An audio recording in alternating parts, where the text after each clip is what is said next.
날씨입니다. 오늘 전국이 대체로 흐린 가운데 강원 영동과 경북 동해안에 많은 비가 오겠습니다. 내일까지 강원 영동과 경북 북부 동해안에는 30에서 최고 120mm 이상, 경북 남부 동해안엔 10에서 50mm의 비가 예보됐습니다. 서울의 현재 기온은 17.6도입니다. 일라디오 5시 뉴스를 마칩니다.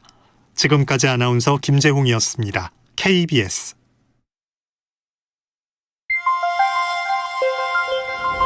대한민국 중심 채널 KBS 1라디오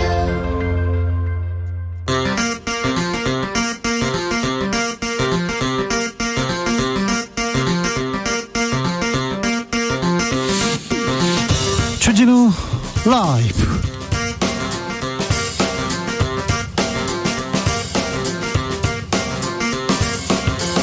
(2022년 10월 6일) 목요일입니다. 안녕하십니까, 주진우입니다. 노동계가 나를 못 믿는 것 안다, 겸허히 나아가겠다 논란 속에 임명된 김문수 경사노위 위원장 취임사입니다. 노동계에서는 여전히 우려와 반발의 목소리 터져 나오는데요. 오늘 한국노총 위원장과 첫 대면도 있었습니다. 어떤 대화가 오갔을까요? 김문수 경사노위 위원장에게 직접 들어보겠습니다. 국민의힘과 검찰, 감사원이 서해 공무원 피격 사건을 놓고 사퇴 압박 시작했다. 전현희 국민권익위원장 정치 공작 시도 중단하라고 요구했습니다. 감사원에게 반격의 서막을 시사하기도 했는데요. 전현희 위원장 직접 만나봅니다. 법원이 이준석 전 대표가 낸 가처분 신청을 받아들이지 않았습니다. 국민의힘은 정진석 비대위 체제로 계속 가게 됐습니다. 오늘 추가 징계 결과 앞두고 있는 이준석 전 대표, 앞으로 더 외롭고 고독하게 제 길을 가겠다고 했는데요. 국민의힘은 어떻게 될까요? 이준석 전 대표의 앞날은 어떻게 될까요? 기자들의 수다에서 살펴봅니다. 나비처럼 날아 벌처럼 쏜다. 여기는 주진우 라이브입니다. 오늘도 자중차에 겸손하고 진정성 있게 여러분과 함께 하겠습니다. 여의도 불꽃 축제가 돌아왔습니다. 코로나 이후 3년 만에 토요일에 여의도 한강공원에서 열린다고 하는데요. 지난번에 2019년 행사에는 80만 명 왔답니다. 그런데 이번에는 더 많이 올 것 같다고 합니다. 그러니까 여의도 한강 주변 불꽃 축제 잘 즐기시고요. 난 불꽃 싫어 그런 사람들은 잘 피해 가시면 됩니다. 불꽃, 가슴에 불꽃 하나씩은 또 키웠죠. 애니메이션 영화 소울에서요, 영혼 22호는 수천 년간 불꽃을 얻지 못해가지고 인간으로 태어나지 못했는데 불꽃처럼 타오르는 인생 열정, 그런 내 인생에 이런 불꽃이 있었지. 그 남자가 내 불꽃 이렇게 피웠지, 이렇게 생각했던 순간이 있을 거예요. 나를 뜨겁게 했던 그 순간과 사람들, 불꽃 같은 사람들 생각해 보시고요. 생각나면 보내주세요. 샵9730, 짧은 문자 50원, 긴 문자는 100원이고요. 콩으로 보내시면 무료입니다. 그럼 주진우 라이브 시작합니다.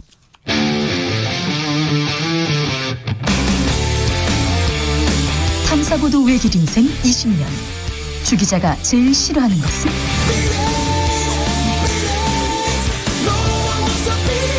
이 세상에서 비리와 부리가 사라지는 그날까지, 오늘도 흔들림 없이 주진우 라이브와 함께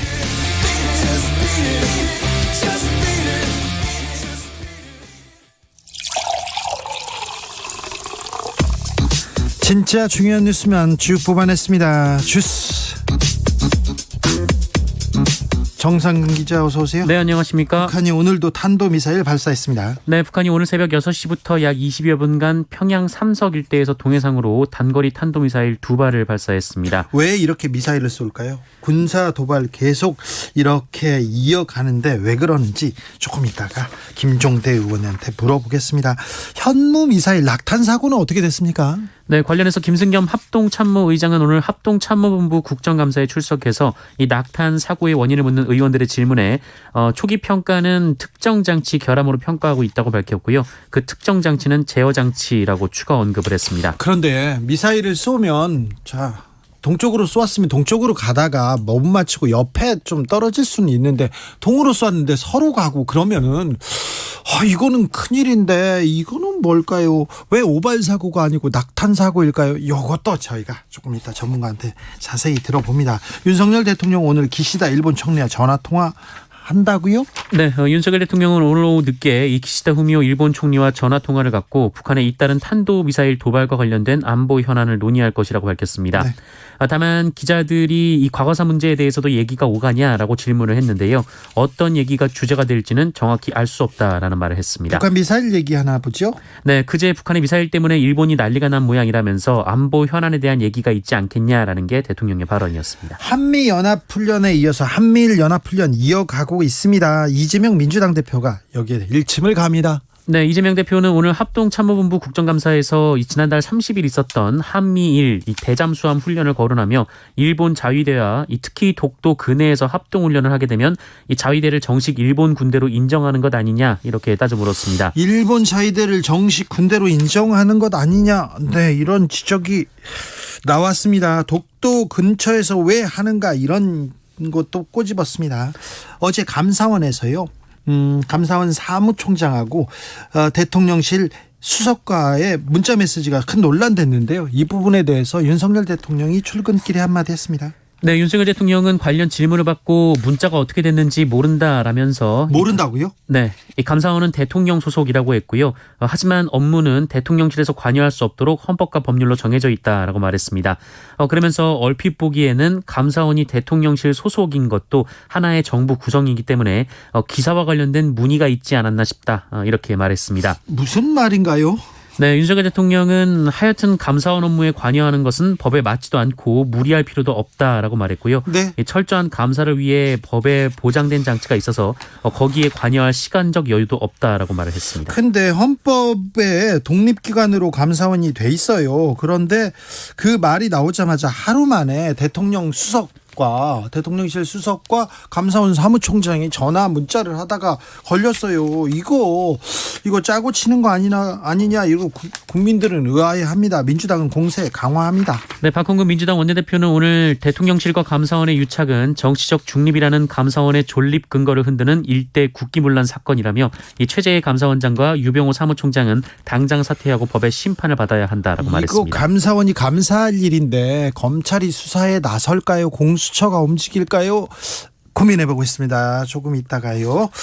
법원이 정진석 비대위 효력을 정지해달라는 이준석 대표의 가처분 기각했습니다. 네, 서울 남부지법은 국민의힘의 개정 당원에 따른 국민의힘의 9월 8일 전국위원회 의결이 실체적 하자나 절차적 하자가 있다고 보기 어렵다라면서 비대위 출범에 법적 하자가 없다라고 결정했습니다. 그러면 정진석 비대위로 가는 거네요. 그런데 오늘 이준석 대표에 대한 윤리위에도 열리죠? 네, 국민의힘 중앙윤리위원회는 오늘 이준석 전 당대표에 대한 추가 징계 여부를 심의합니다. 네. 이준석 전 대표가 당내를 향해서 강경 발언을 쏟아내며 당과 당 기구 그리고 당원과 당 소속 의원들을 모욕하고 비난했다라는 것이 이유입니다.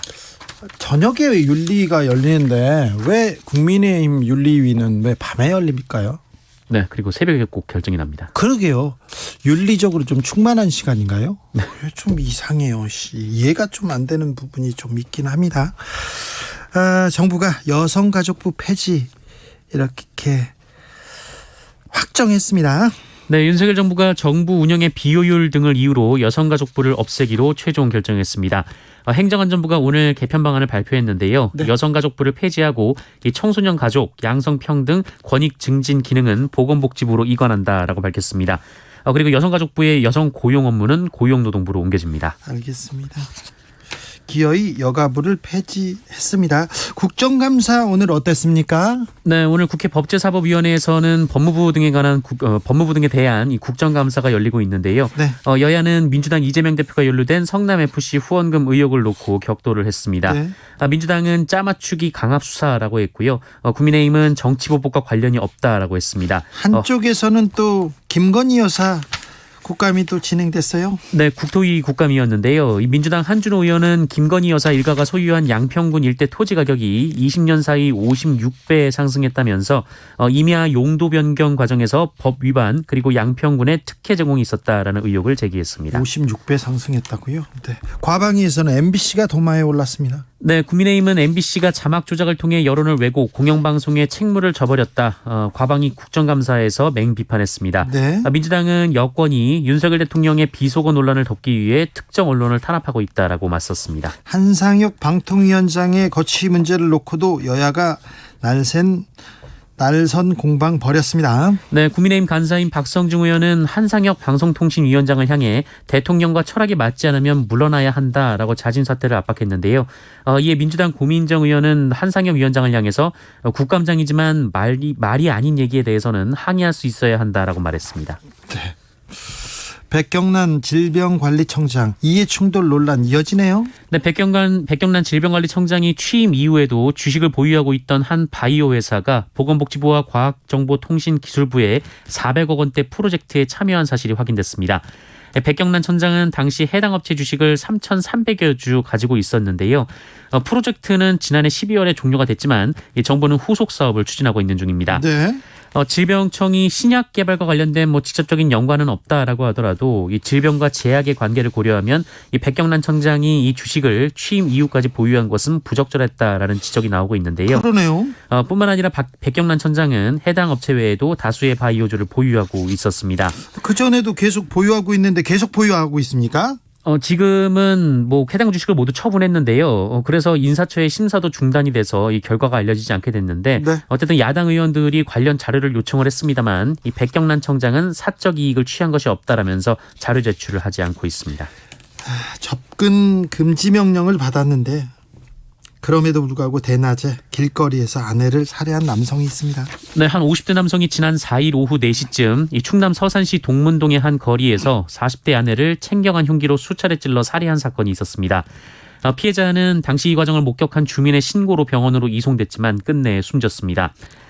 피해자가 앞서서 가해자로부터 가정폭력을 당해 수차례 신고를 해왔는데요. 네. 한 달 사이에 4번이나 가정폭력 신고가 들어왔다라고 합니다. 그런데 경찰은 어떻게 했습니까? 네, 부부 분리 조치했고요. 피해자 보호명령 신청했고요. 그리고 비상상황용 스마트워치를 지급하는 등 보호 비상조치는 했네요. 네, 단행한 바 있습니다. 그리고 법원도 지난달 19일 이 100m 이내 접근 금지 등 이 경찰의 피해자 보호 명령 신청을 받아들였는데요. 그럼에도 지난달 26일 또 한 번 피해자를 찾아가 위협했고 결국 살인까지 저질렀습니다. 좀 얼마나 더 죽어야 세상이 좀 경각심을 가질까요? 경찰, 검사, 판사가 가정폭력에 대해서는 조금 더 엄히 다스려야 될 것 같습니다. 엄히 다스려야 됩니다. 네, 대전지법은 구속했습니다. 네, 강자한테는 이런 사람들 되게 약한데요. 그런 사람이니까 약자를 괴롭히죠. 좀 더 엄히 다스려야 됩니다. 빨리. 이번에 지금 스토킹에 대해서 좀 사회적 합의를 해서 스토킹 범죄 엄히 다스리는 그런 사회가 돼야 될 것 같습니다. 네. 코로나 상황 어떻습니까? 네, 오늘 코로나19 신규 확진자 수 28,648명이 나왔습니다. 네. 어제보다 6천여 명 정도 적었습니다. 주스 정상근 기자 함께했습니다. 감사합니다. 고맙습니다. 네. 가슴속 뜨거웠던 순간, 불꽃이 타오르던 순간 얘기합니다. 조혜숙님, 오늘 제 44번째 생일이자 결혼 10주년입니다. 나이 먹으니 생일이 기쁘거나 특별하진 않네요. 13년 전 불꽃 튀어 사귀었고요. 10년 전 결혼한 남편, 지금은 의리로 뭉쳐 지냅니다. 뭉쳐 지내요. 저 찐팬인 거 아시죠? 알죠. 조혜숙님. 주진우 라이브에서 축하해 주시면 특별한 기념일 될 것 같습니다. 축하드립니다. 축하할 일인지는 모르겠습니다만 축하드릴게요. 그럼 불꽃이 조금 튀었으면 좋겠습니다. 1788님, 여의도 강둑에 앉아서요. 머리카락 몇 올을 살짝 뽑아서 지갑에 넣고 다니면서 그녀의 향기에 취해서 불꽃처럼 사랑했던 그녀. 지금 만나면 실망이 크겠죠? 정말 불꽃처럼 사랑했다. 미수가, 예. 네. 이름을 얘기해도 됩니까? 미숙씨, 불꽃처럼 사랑했답니다. 8430님, 15년 전 첫사랑과 여의도 불꽃축제 보러 갔었어요. 강바람은 너무 춥고 배고프고 사람은 많고 짜증나고 집에 가겠다고 울고 불고 둘이 불꽃만큼 뜨겁게 싸우다 왔던 기억납니다. 불꽃이 타올랐군요. 3279님, 요즘 저를 불타오르게 하는 불꽃이 없어서 가을 등산하면서 다시 찾아보고 있습니다. 뉴스 들으면서 불꽃 대신 속에 열불만 나는데요. 진우 형님 덕분에 그래도 참고 듣습니다. 네, 그렇습니까? 열불이 나십니까? 1404님, 저는 강렬한 불꽃은 없었고요. 지금까지 계속 꺼질 듯 하지만 꾸준한 촛불이었어요. 나이 먹은 지금은 한 번쯤 불꽃 밝히고 싶어요. 불꽃처럼 타오르고 싶죠. 네, 빌겠습니다. 나비처럼 날아 벌처럼 쏜다. 주진우 라이브.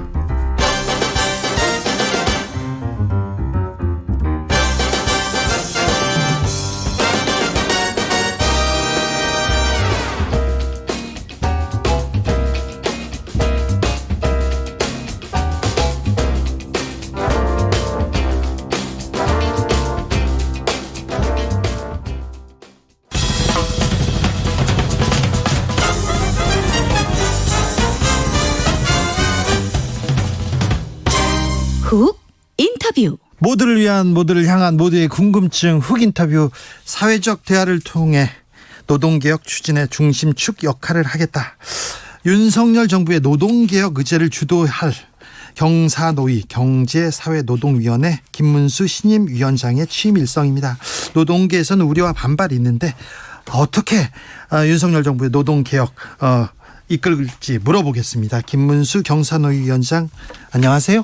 네, 반갑습니다. 오랜만에 뵙습니다. 예, 반갑습니다. 건강하시고 잘 계시죠? 예, 잘 있습니다. 오늘 한노총 방문하셨어요. 예. 한노총에서 노동운동 시작하셨잖아요. 네, 그렇습니다. 네, 그리고 한노총과 계속 이렇게 관계를 가졌고, 네. 대선 출마하셨을 때도 한노총에서 지지를 받았고. 그렇습니다. 자, 오랜만에 고향 가니까 어땠습니까? 아주 좋았습니다. 역시 고향이 좋았습니다. 그래요? 그런데 경사노위 위원장 김문수 얘기하니까 예. 노총에서 한노총도 그렇고 민노총에서 걱정하더라고요. 한노총에서는 뭐 지지 성명도 많이 나왔고요. 경기노총 초대 의장부터 지금 16대까지 전원이 다 그래요? 지지 성명을 냈고요. 네. 전라남도 이신원 의장도 지지 성명을 냈고요. 네. 대구도 내고 뭐 한국노총은 전체적으로 지지를 하고. 그랬어요? 예. 네. 한노총에서도 노동개혁 적임자가 아니라 적이다 이렇게 얘기해가지고 마음 상했나 했는데 아니었군요. 그런 적이 없었고 네. 아주 뭐 완전히 뭐 많은 분들이 다 제가 네. 고향에 왔다. 그리고 경기도 있을 때 경기노총의 본부 그러니까 회관을 제가 270억을 들여서 지어줬고요. 예. 그다음에 거기 경기노총의 장학금 예. 또 장학금도 택시부터 시작해서 다 드렸고 네. 또 경기노총에 추천하는 간부도 제가 경기도 교통연수원장을 계속 임명을 했고. 그 경기도지사 있으면서 한국노총에 막 사적으로 이렇게 밀어준 거 아닙니까? 사적이 아니라 공적으로요. 공적으로? 그다음에 경기노총에서 요청하는 네. 모든 예산 1원도 깎지 않고 8년 내내 밀어줬습니다. 알겠습니다. 자, 아무튼 정치인 김문수가 있기 전에 노동운동가 김문수가 있었어요. 네. 그렇죠. 그렇습니다. 그런데 정치인 김문수, 경기도지사 김문수, 도지사 하니까 119 도지사 생각납니다. 119 뭐 그것도 저 말씀을 드리면 네. 119나 모든 제복 공무원은 네. 다 어깨에는 관등, 네. 그 계급을 붙이고 네. 가슴에는 이름을 붙이고 있죠. 네. 그걸 관등 성명이라 그러죠. 예. 관등 성명이 전화를 할 때는 안 보이지 않습니까? 예. 그래서 전화 받는 사람들은 바로 공무원, 제복 공무원은 관등 성명을 복창하고 네. 그다음에 무엇을 도와드릴까요? 이게 기본입니다. 그렇습니다. 저는 경기도지사 김문수입니다. 네. 제가 그래서 그럼 상대가 어떻게 해야 됩니까? 저는 누구입니다. 남양주 소방교 뭐 박감도입니다. 네. 이렇게 해야죠. 네. 그런데 그런 거 해야 되는데 네. 제가 아무리 경기도에서 김문수라고 해도 네. 상대방이 관등 성명을 안 돼요. 이걸 규정 위반입니다. 알겠어요. 나 도지사인데 이름이 누구요? 그러면 관등성명 되는. 근데 그분이 전보조처되고 그러진 않았죠. 그거는 전보 조치를 소방본부장이 했는데 네. 제가 다 원상복구를 다 시켰습니다. 알겠습니다. 네. 예. 잘 알겠어요. 119 도지사님. 그리고 그것 때문에 또 젊은 사람들이 좀 또 좋아하는 사람도 있어요. 그거는 오해가 많고 네. 그 부분에 대해서는 119의 책임자 도지사가 그 부분을 확실하게 더 바로 잡으려고 하는 건데 그거는 뭐 아주 시민을 위해서 좋은 거라고 생각합니다. 알겠습니다. 정치인 김문수, 노동운동가 김문수가 있었고 정치인 특별히 경기도지사 김문수는 경기도민한테 사랑을 많이 받았어요. 네, 감사합니다. 네, 많이 받았어요. 그걸 발판으로 뭐 서울시장도 나와달라고 해서 나오셨고 그다음에 대선도 떨어졌습니다. 나오셨어요. 떨어졌지만. 떨어졌습니다. 그런데 그 이후에 네. 도지사 김문수는 정치인 김문수는 없고 아스팔트 김문수만 있다. 이거는 조금 그렇습니다. 바로잡고 가야 되는데. 그 이유는 네. 박근혜 대통령을 뭐 뇌물을 받았다, 뭐 정윤회와 무슨 뭐 남녀 관계가 있었다, 정유라가 박근혜 딸이다 이런 식으로 해서 탄핵을 했지 않습니까? 저는 그건 잘못이라고 보고 있습니다. 아니 그렇긴 한데 네. 저기 박근혜 전 대통령이 뇌물죄로 구속되셨어요. 뇌물을 그 사람은 뇌물을 받을 사람도 아니고. 아니 그런데 예. 그 구속시킨 사람이 윤석열 대통령이잖아요. 윤석열 대통령이 구속한 게 아니고 당시에 네. 촛불 집회와 네. 많은 그 민심이 그렇게 했는데 제일 중요한 것은 탄핵된 거는 국민의힘에서 62명이 네. 민주당 편을 들어서 그런 거예요. 네, 탄핵에 찬성했죠. 네. 그래도 뇌물죄로 구속은 됐습니다. 법적으로는. 그런데 그거는 저는 매우 잘못된 처사라고 봅니다. 네. 그런데요, 이명박 전 대통령도 뇌물죄로 구속되셨고. 그것도 또 문제가 많다고 봅니다. 뇌물은 받았잖아요. 저는 전직 대통령이 뭐 그 사람들이 뇌물 받을 일이 뭐가 있겠습니까? 그런데 특히 박근혜 대통령은 네. 제가 국회의원 10년 해봤지만 그분은 돈도 모르고 돈도 필요 없는 분이에요. 뭐 남편이 있습니까? 애들이 있습니까? 부모가 있습니까? 알겠습니다. 아무튼 대법에서 확정된 문제다. 근데 네. 김문수 위원장님 저기 문재인 전 대통령 문재인 총살감이다. 이건 좀 심했어요. 그거는 심했었는데 그거는요 그냥 어디서 제가 이야기했는지는 모르지만 분명히 5개 집회에서 뭐 이야기된 건지는 모르겠는데 네. 그걸 자꾸 이야기하는데 저는 전직 대통령이 네. 우리 국민들의 자부심으로 존중받아야 되고 네. 누구든지 전직 대통령이 구속되고 뭐 이런 거는 저는 좋아하지 않습니다. 알겠습니다. 네, 전직 대통령한테 그러면 안 된다. 좀 심했다. 이렇게 얘기하고 넘어가겠습니다. 그렇습니다. 자, 기대가 큽니다. 윤석열 정부 노동개혁 어떻게 할까 걱정도 되는데 김문수 위원장이 오면서 조금 어떻게 이끌까 기대하는 사람도 많습니다. 일단 민노총하고도 얘기를 잘해야겠죠. 물론입니다. 네. 네. 언제든 만나서 얘기할 생각. 지금 계속 만나러 가뵈려고 하는데 네. 아직까지 답이 없습니다만은 네. 한국노총은 이제 답이 와서 오늘 만나 뵙고요. 예. 민노총은 언제 어디서든지 뭐 제가 말씀하시면 달려가겠습니다. 알겠습니다.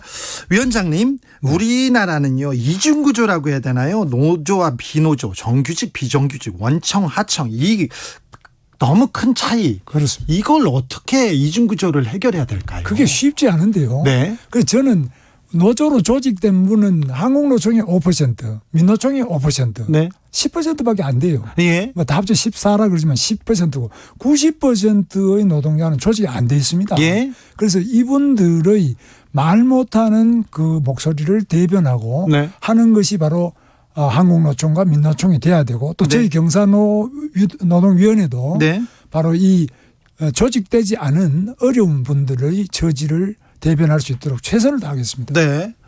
자동차를 하나 만드는데 왼쪽 바퀴는 정규직이 오른쪽 바퀴는 비정규직이 만들어요. 근데 왼쪽 바퀴를 만드는 정규직 노동자는 1억 원 받고 오른쪽 바퀴 비정규직 200만 원, 300만 원 받고 이거는 좀 문제가 안 있죠. 됩니다. 그건 굉장히 불공평한 일인데요. 네. 이게 왜 이렇게 불공평하게 되느냐 하는 것을 우리가 서로 대화를 해야 됩니다. 네. 그런데 저는 특히 예.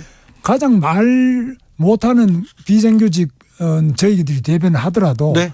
정규직인 노총과 민노총이 네. 이 비정규직도 자기 조합은 이상으로 생각해야 안 됩니까? 그렇죠. 그게 전태일 정신 아닙니까? 네. 전태일은 자기가 재단사지만은 네. 재단사가 아닌 시다. 그건 정말 보조자들, 그렇죠. 미싱 보조, 어린 뭐 이런 사람들 입장을 대변해 가지고 목숨을 바쳤지 않습니까? 예. 그게 전태일 정신 아닙니까? 네. 그러면 지금 바로 노총, 민주노총이 자기보다 더 어려운 사람을 챙겨야 되는데 네. 너무 자기들 것만 먼저 챙기지 않습니까?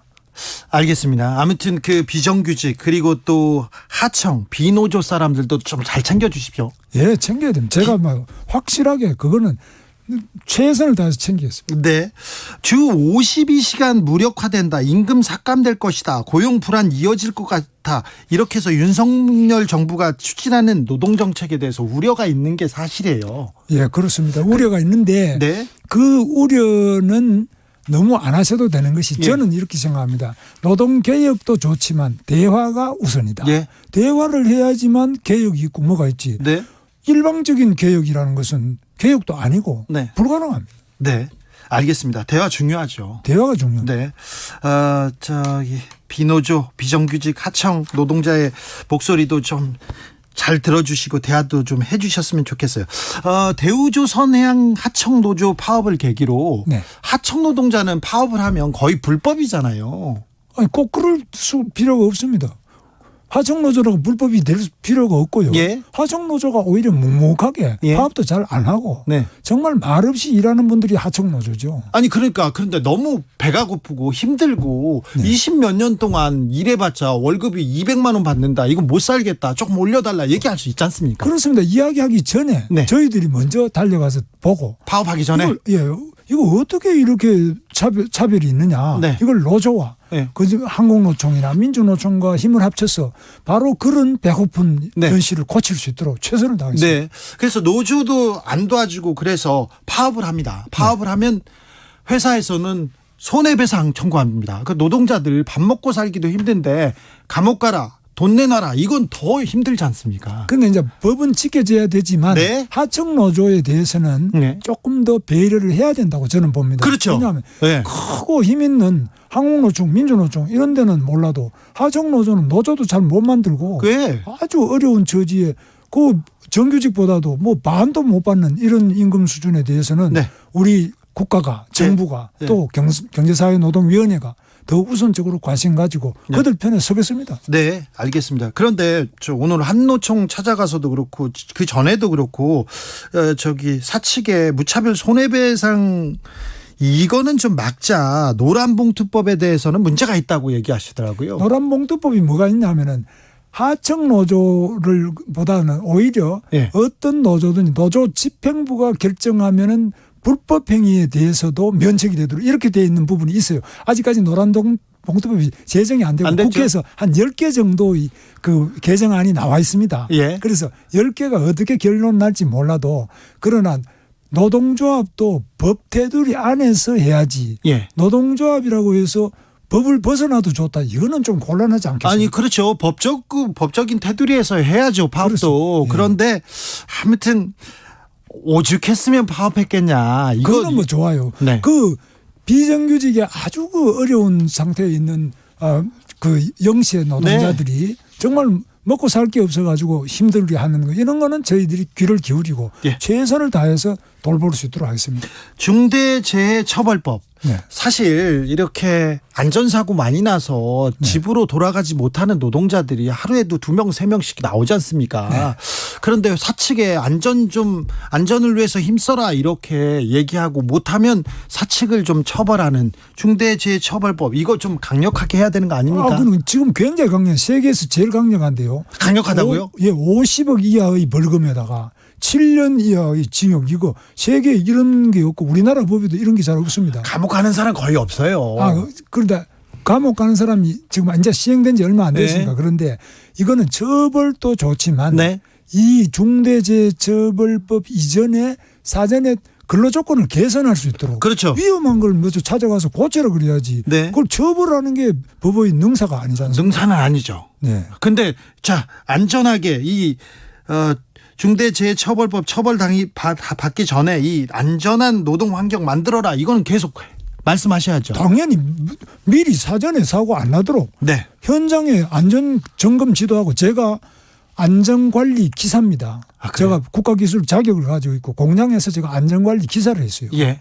그래서 제가 공장 생활 7년 했는데 네. 안전관리 기사 생활을 2년 이상 했어요. 예. 그런데 안전관리라는 거는 사전 예방이 중요하지 네. 처벌 위주로 한다고 해서 개선이 안 됩니다. 그렇죠. 네. 네. 공장장 시절에는 그렇게 인기가 많으셨다면서요. 여공들한테 특히 인기가 많으셨다. 예, 그래서 저는 뭐 공장에 다닐 때는 네. 나름대로 그 어려운 분들부터 먼저 돌보니까 왜냐하면 전태일 정신 네. 저는 아주 좋아하거든요. 네. 그분은 정말 자기가 자기보다 못한 사람을 위해서 밥도 안 먹고 네. 버스비 가지고 자기 풀빵 사주고. 우리 사회에 그래서- 온 예수 같은 사람이죠. 예, 그렇습니다. 그렇게 자기 희생을 한 분 아닙니까? 네. 우리 노조가 그렇게 돼야 된다고 보죠. 그렇죠. 네. 네. 아무튼 그리고 정치인으로 이렇게 이 정치에 입문하시고도 그리고 또 도지사에 있을 때도 김문수는 개혁가였어요. 네. 그렇죠. 보수 진영에서도 개혁을 가장 외치는 사람이었습니다. 네. 부천에서 국회의원 하실 때도 그렇고 네. 아스팔트는 말고요. 아스팔트에서도 그렇습니다. 아 그랬어요? 예. 아스팔트에서도 우리 폭력하면 안 된다. 네. 왜 폭력을 하느냐? 예. 그런 거는 제가 절대 앞에서 좀 말렸습니다. 그 정광훈 목사도 좀 말리시지 그러셨어요. 정광훈 목사님은 제 말을 들을 정도가 아니고 예. 그분은 목사니까 네. 저희 같이 뭐 신앙이 부족한 사람들이 이야기한다고 듣겠습니까? 네. 6663님께서 정규직과 비정규직 차이가 너무 심합니다. 강자보다 사회적 약자 아픔을 더 살피는 위원장이 되시길 당부드립니다. 예, 이렇게. 그렇게 하겠습니다. 네. 9988님, 김 위원장님 기대가 큽니다. 비정규직 구석에서 노조에 끼지도 못하는 근로자들을 더 많이 생각해 주세요. 예, 그렇게 하겠습니다. 그러니까요. 예. 네. 우리 사회 고질적인 노동계 이중구조 김문수가 조금 더 돌파해내면 좋겠다 이런 기대 많습니다. 응원 예, 많습니다. 우리 주진우 씨하고 같이 우리 네. KBS도 같이 그럼요. 정말 비정규직의 어려운 분들을 먼저 생각하는 네. 그런 우리 한국노총 민주노총이 되도록 예. 저도 노력하겠지만 네. 우리 KBS도 힘써주시면 감사하겠습니다. 알겠습니다. 저도 돕겠습니다. 예, 네. 같이 하십시오. 네, 같이 하시죠. 네. 전화는 많이 그런 분들한테도 전화 많이 하십시오. 저 119 도지사입니다. 그럼 좋아할 거예요. 예, 뭐 저는 119에다가는 반드시 그래. 제보 공무원들은 제가 먼저 자기 신원을 관등성명을 말해야 되니까요. 네. 보수 진영에서 특별히 김문수 같은 분이 노동 개혁을 위해서 조금 비정규직을 위해서 힘써준다면 얼마나 좋을까 그런 생각 해봅니다. 예, 같이 하십시오. 네. 저 혼자 할 수 응원하겠습니다. 있는 건 아닙니다. 응원하겠습니다. 예. 또 목소리가 필요할 때, 대화가 필요할 때는 네. 언제든지 오십시오. 예, 그렇게 하십시오. 알겠습니다. 저한테 전화했을 때는 김문수입니다. 꼭 하십시오. 좋습니다. 예, 알겠습니다. 감사합니다. 지금까지 김문수 경사노위 위원장이었습니다. 교통정보센터 다녀오겠습니다. 오수미 씨. 네, 시각 교통정보입니다. 이미 퇴근길 정체 길이가 상당한데요. 먼저 수도권 제1순환고속도로 판교 일산 방향은 안현분기점 부근 2, 3차로에 화물차와 관련한 사고도 났습니다. 이 여파로 도리분기점부터 안현분기점 쪽으로 밀리고 있고요. 반대 일산 판교 쪽으로는 김포부터 송내 사이로 14km 구간 정체의 길이가 가장 깁니다. 경부 고속도로 서울 쪽으로는 안성부터 동탄까지 16km나 막히고 있고요. 수원에서 서울유금소까지는 12km 정체입니다. 다시 한번 판교와 양재에서 한남 쪽으로도 밀리고 있습니다. 서해안고속도로 서울 쪽 서평택에서 팔탄 분기점까지 14km 정체, 매송휴게소에서 용담터널, 광명역에서 금천 쪽으로 느리게 이동을 하고요. 중부 내륙고속도로 창원 방향 충주 분기점 부근 1차로에 사고가 있어 지장을 받아 정체입니다. KBS 교통정보센터였습니다.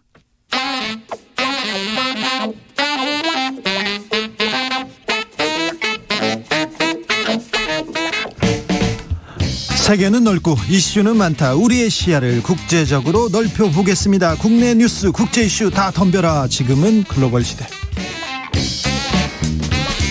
국제적 토크의 세계로 들어가 보겠습니다. 군사 외교 안보 전문가 김종대 전 의원 어서 오세요. 안녕하십니까? 세계적인 평론하고 있습니다. 임상훈 인문결 연구소장 어서 오세요. 네, 안녕하십니까.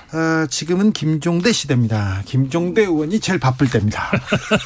제가 북한이 바쁘다는 건 안 좋다는 뜻이에요. 그러니까 북한이 이렇게 미사일 계속 쏴댑니다. 네. 지금 열흘째 몇 번인지 모르겠어요. 오늘까지는 6번째입니다. 그러니까요. 예, 25일부터 시작해서. 날 좀 보소, 나 좀 봐주세요. 이런 얘기인가요? 그건 옛날식 얘기고 예. 옛날에는 한미연합 훈련하면 납작 엎드려서 바싹 긴장해가지고 경계태세를 취했는데 요즘은 연습 훈련하면 우리도 한 방 보여줄게 이러면서 그냥 그쪽으로 미사일을 막 쏴요. 일본 열도도 막 이거는 넘기고요. 달라진 북한이죠. 옛날에는 이런 식이 아니었어요. 그러니까 이제는 핵보유국이란 뒷배가 있다는 거예요. 네. 그러니까 행동이 달라지잖아요. 예. 자, 그래서 쏘는 건 좋아요. 그래서 뭐가 좋아요? 쏘는 거 안 되죠. 안 되죠. 죄송합니다. 네. 네. 우리가 이제 대응하면 된다고요. 예. 네. 안 좋습니다. 죄송합니다. 사과하겠습니다. 예. 저는 바로 사과합니다. 비속어가 아니라도. 보기 좋아요. 네, 감사합니다. 그런데 한국에서도 대응 사격했어요. 한미에서 현무 탁 쐈는데 낙탄 사고랍니다. 왜 오발 사고가 아니고 낙탄 사고입니까? 예, 이건 뭐 오발을 해서 떨어지는 게 낙탄입니다. 오발에서 떨어지는 게? 예, 잘못 발사하면은 떨어지면 낙탄이 되는 거죠. 예. 뭐 이걸 갖고 자꾸 구별하는데 참 말장난이다. 아니, 그 그리고 낙탄이라고 얘기하니까 저는 처음에 석탄, 갈탄, 낙탄 그런 줄 알았어요. 네, 썰렁합니다. 아니, 썰렁이 아니라. 그런데 이 오발이라는 건 제대로 쌌는데 네. 그 기계적 결함에 의해서 낙탄이 된 거다. 네. 그러니까 오발은 아니고 제대로는 쌌는데 떨어진 거다. 이 의미를 강조하는 것이죠. 아, 그렇군요. 그런데 미사일을 목표 동쪽으로 이렇게 쏘았습니까? 네. 근데 왜 서쪽에 가서 떨어졌어요? 그러니까 저는 앞으로 나가다가 추력이 모자라 떨어지는 미사일은 봤어도 뒤로 날아오는 미사일은 이건 큰 문제잖아요. 네, 보다 처음 봤어요. 이거는 아마 제가 보기에는 그 지금 일부 관측은 나오지만은 비행 제어 계통에 오류거나 아니면은 거기서 엔진과 연료 계통에 어떤 그 전반적인 시스템의 문제가 아닐까 이런 생각도 좀 해보게 이건 됩니다. 큰 결함 같습니다. 이거 큰 결함이죠. 방향은 맞아야지. 동으로 갈 게 서로 갔으면 이거는 아닌데요. 그리고 나서는요. 합참에서는 사과했습니다. 그리고 나서 동해상에서 계속해서 한미일 연합 훈련하겠다, 또 훈련하겠다 이렇게 얘기하고 있네요. 네, 그래서 또 쐈어요 북한이. 네. 예, 오늘 아침에 쏜 게 탄도미사일 2발이 그겁니다. 네. 로널드 레이거너가 요코스카 항으로 복귀해서 네. 이제는 정비하고 쉬어야 되는데 다시 동해로 온다 그러니까 그 뉴스가 이제 5일 날 나왔고 쏜 거는 오늘입니다 새벽에. 그러니까 보십시오. 이게 바로 북한의 달라진 행동이에요. 이제는 딱 보이면은 바로 대응한다는 거죠. 이런 것이 이제 핵무력 정책법 통과 이후에 우리가 핵을 보유한 북한을 바라봐야 되는 새로운 스타일입니다. 우리는 한 번도 핵을 보유한 북한을 상대해 본 적이 없어요. 그게 이제 새로운 국면이 열리는 것이죠. 임상훈 소장님, 예. 이 상황 어떻게 보고 계신지요? 그러니까 지금 김종대 의원님께서 지적을 해 주신 것처럼 북한의 대응이 과거 사실 한미 군사 훈련이 본격적으로 한 게 한 70년대 이후 아닙니까? 그 당시하고 지금 그러니까 김일성 시대와 김정은 시대가 이제 달라졌다는 건데 과거에는 한미 연합 훈련에 대해서 공포에 의한 공포를 느끼고 거기에 대한 어떤 그 전략이든 지금은 기선 제압용으로 바뀌어 버렸어요. 그러니까 우리는 핵이 있다 이거죠 한마디로 말하면. 그게 그러니까는 그 아까 의원이 지적하신 것처럼 너희들 훈련하지 그럼 나도 쏴. 계속 그 대응인데 결국 이 군사학에서 사실 어떻게 보면 고전이라고 할 수 있는데 상호작용 아니겠습니까? 그러니까는 상대방이 어떤 무슨 전쟁 준비를 한다? 그럼 우리도 준비해야지. 상대방이 뭐를 쏜다? 그럼 우리도 쏴야지. 그거 맞죠. 맞는데 그 역방향도 마찬가지로 생각해요. 그러니까 이렇게 되면 끝이 없거든요. 그러니까는 그 무기를 감축한다든가 이런 그 과거의 그 미소 간의 이제 그런 것들도 결국 같은 이야기인데 그러니까는 자제하는 것도 상호 간에 같이 해야 되는 거거든요. 네. 지금은 자제가 아니라 서로 지금 강대강 점층적으로 계속해서 그러니까. 올리고 있어요, 위기를. 그러니까. 예, 지금 이 한반도 정세에서 가장 그 치명적인 공백이 뭐냐 하면은 군비 통제 관점에서 게임이 없어요. 네. 그러니까 옛날에 미소 같으면은 어떤 자기가 그 게임의 논리에서 우세를 잡기 위해서라도 상대방의 강점은 감소시키고 제가 앞서가려고 그럴 거 아니겠습니까? 그런 가운데서 협력하고 대화하고 그 게임이 벌어지는데 이게 이제 전략무기 감축 협정이나 ABM, 미사일 방어 조약 같은 이런 어떤 갖가지 어떤 규범으로 해서 게임이 진행됐던 것이죠. 그런데 지금은 그런 군비 통제 관점이 완전히 사라지고 오로지 내가 결전을 각오해야만 상대방을 제압할 수 있다. 즉 힘에 의해서 상대방에 대한 어떤 굴복 이런 어떤 억제파들이 주종을 형성했습니다. 그러니까 전략이라는 게 양대축인데 어떤 한쪽으로만 이렇게 편향되는 정책은 원래 없거든요.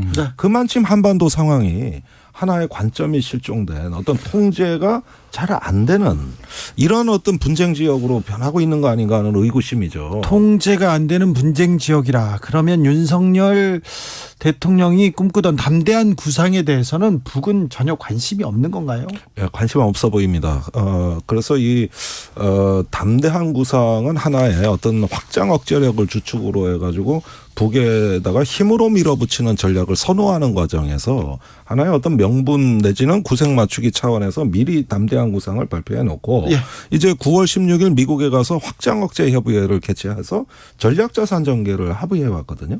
그렇다면은 지금 이런 상황은 그동안 금기시됐던 한일 간의 군사 협력도 지금 가속화된 지금 한미일 완전히 계속 다른 지금 상황이거든요. 훈련하고 있잖아요. 예, 지금 또 안 되는 거예요. 또 안 되잖아요. 그러니까 이런 상황에서 그동안에 우리의 금기를 다 돌파하고 있어요. 이것은 힘에 의존하겠다는 정책이거든요. 우리나라도. 그러면 또 북한이 또 대륙간 탄도미사일 쏘고 핵실험 할 수도 있네요. 지금 가장 두려운 거는 핵실험도 있고 ICBM도 있습니다만 일단은 잠수함 발사 미사일입니다. SLBM.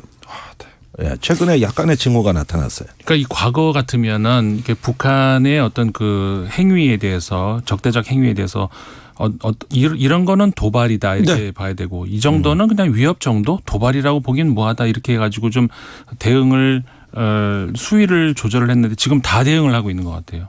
그렇죠. 절대 안 줘. 건건이. 네, 그래서 그런 거는 무력 시위라 그럽니다. 이게 담대한 어떤 계획인가요? 예, 그러니까 사실은 어떻게 보면은 그 담대한 구상 자체는 이제 서류로만 존재하고 뭐 서류상은 의미가 있겠죠. 그러나 지금은 힘이 말하는 시대가 됐거든요. 법은 멀고 주먹은 가까운 겁니다. 그래요. 그러니까 이런 식의 어떤 그 강대강 의지와 의지가 충돌하고 힘과 힘이 충돌하는 것을 감수하는 자가 이기는 게임이 돼버린 것이죠. 그래서 제가 보기에는 이렇게 자꾸 가서 한반도 정세가 점점 더 긴장이 고조된다면 전 국제사회가 한반도 문제에 개입할 것 같아요. 이제 관여할 것 같습니다.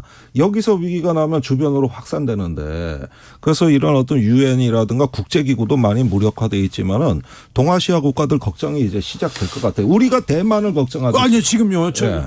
자, 대만에 대해서 시진핑이 2027년까지 대만 공격할 준비하라 이런 지시가 내려졌다. CIA 국장이 공식적으로 얘기를 했어요.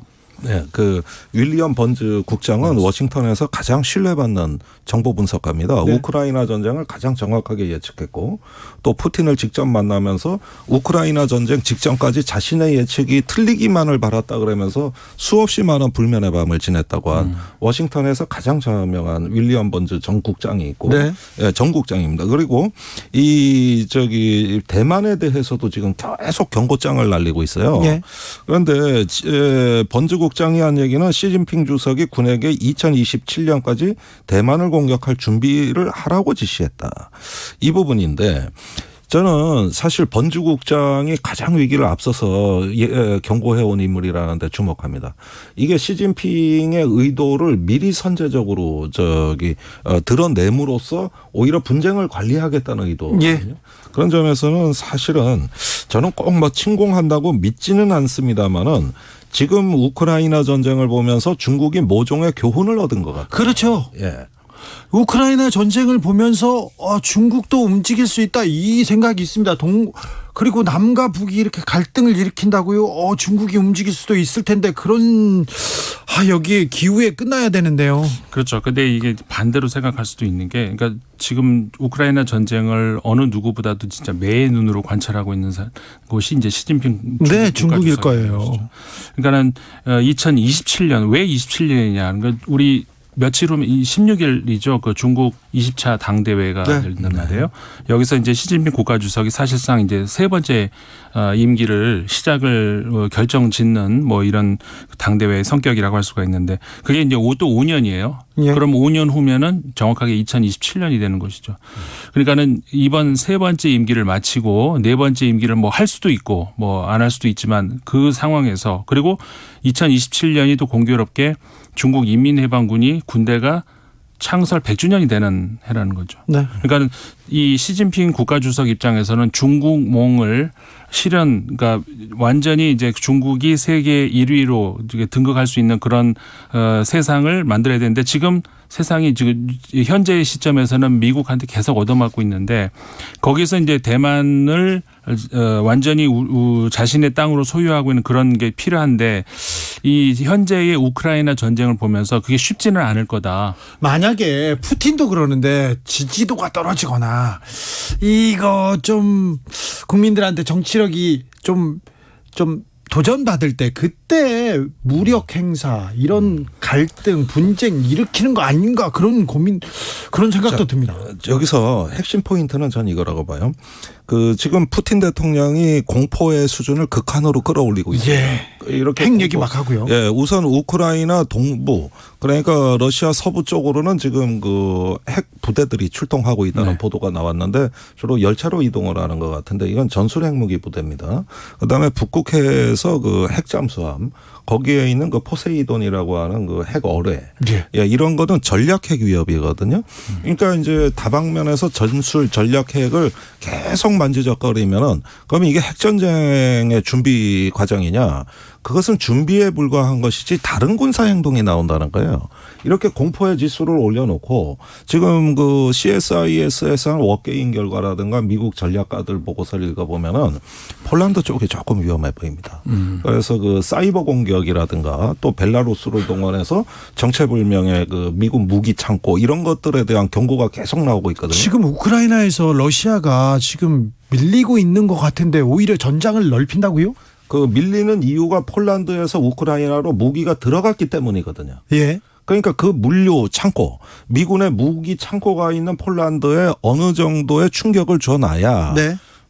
그 우크라이나에서의 수세를 네. 조금 더 만회할 수가 있다는 어떤 전략 계산이고요. 그게 아니라면은 발트해 쪽도 사실은 거기에 이제 가스관이 지나가거나 인근에 그 발트 3국이 아직까지는 그 조금 어떤 그 회색지대로 남아 있기 때문에 이쪽에서 러시아라는 어떤 행위자가 밝혀지지 않은 아주 모호한 사건들.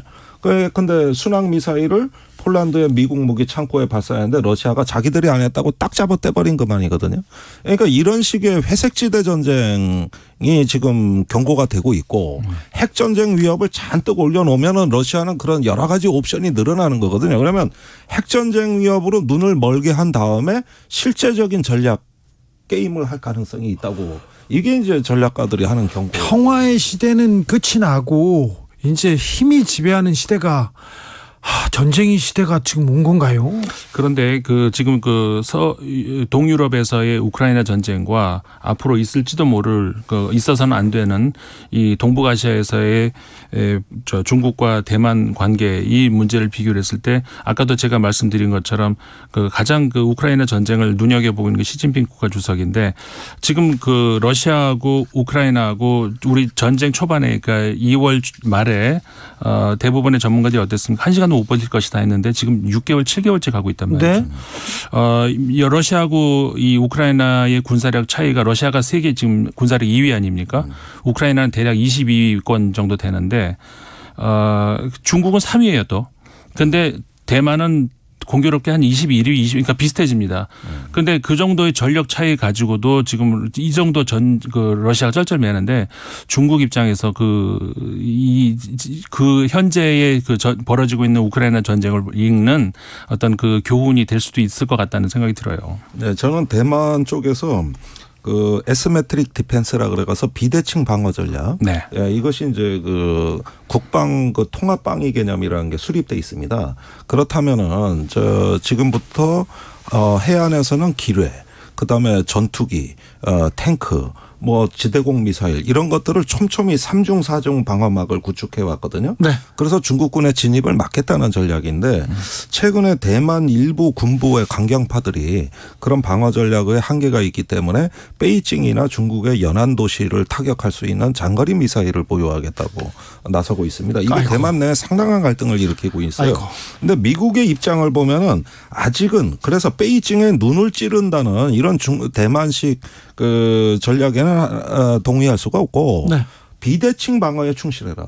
그러니까 뉴욕타임즈에 나온 그 보도 침공이 현실화되면 미국은 미리 대만의 무기를 비축해서 미국의 증원 전력이 가기 전에 대만 스스로 시간을 네. 벌도록 해주는 방어 역량에 집중하겠다. 이게 바로 비대칭 전략을 말하는 거거든요. 네. 이 점에서 이제 미국의 뭔가 모종의 방위 지원 내지는 무기 판매가 이어지지 않을까 생각이 들어요. 이거 무기 판매 목적으로 이런 전략을 좀 구사해라 이렇게 하는 거 아닌가요? 아니, 근데 돈 벌려고 무기를 판매하려고 해도 우크라이나에 하도 많이 줘서 사실은 팔 무기도 없어요. 자, 질문 하나 있습니다. 문제가 그거예요. 자, 우크라이나에 미국에서 무기 지원하기로 이렇게 했는데 네. 무기를 보내면은요 나중에 다 돈으로 받죠?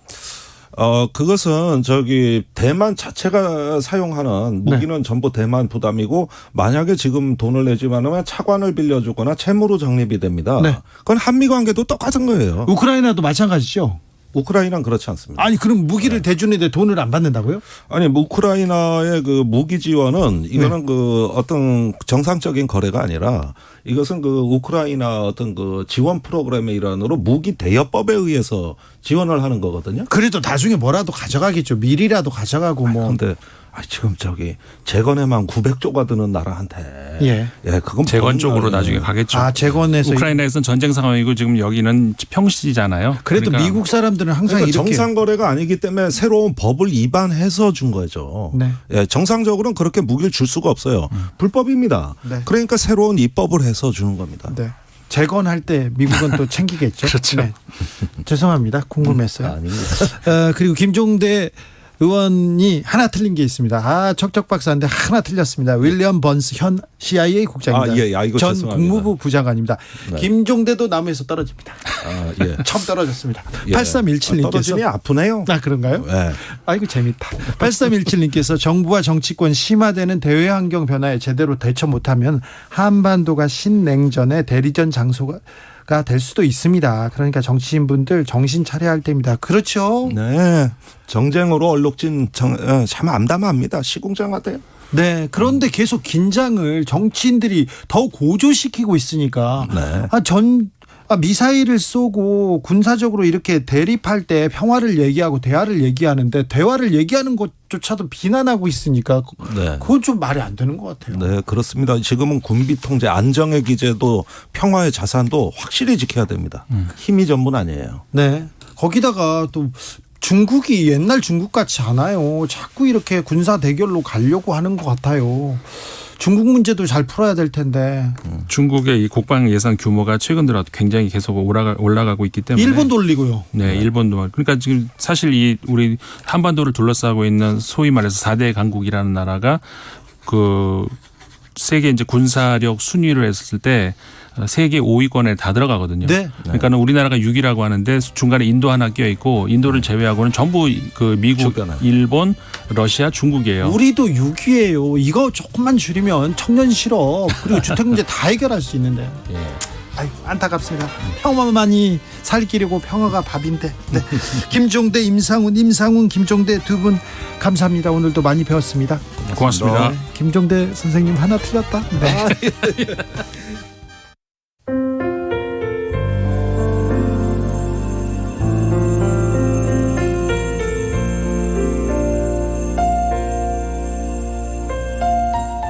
KBS 라디오 연중기획 희망충전 대한민국 502번째 이야기. 안녕하세요. 아나운서 이현주입니다. 준성인의 가족에게는 수마가 휩쓸고 간 지난 여름이 끔찍한 기억으로 자리 잡았습니다. 한꺼번에 들이닥친 빗물로 엉망이 돼버린 집은 지금도 그때의 흔적이 고스란히 남아 있습니다. 중학교 2학년 준성이와 어린 두 남동생은 온갖 오물로 뒤덮인 매트리스에서 잠을 청합니다. 5년 전 이혼하고 혼자서 새 아들을 키우고 있는 엄마는 아이들에게 더 나은 환경을 만들어줄 수 없는 현실에 마음이 아픕니다. 우울증에 시달리던 엄마는 술에 의지하는 날이 늘어가면서 알코올 중독 진단을 받았는데요. 아이들을 맡길 곳이 없어서 선뜻 치료를 시작하지 못하고 있습니다.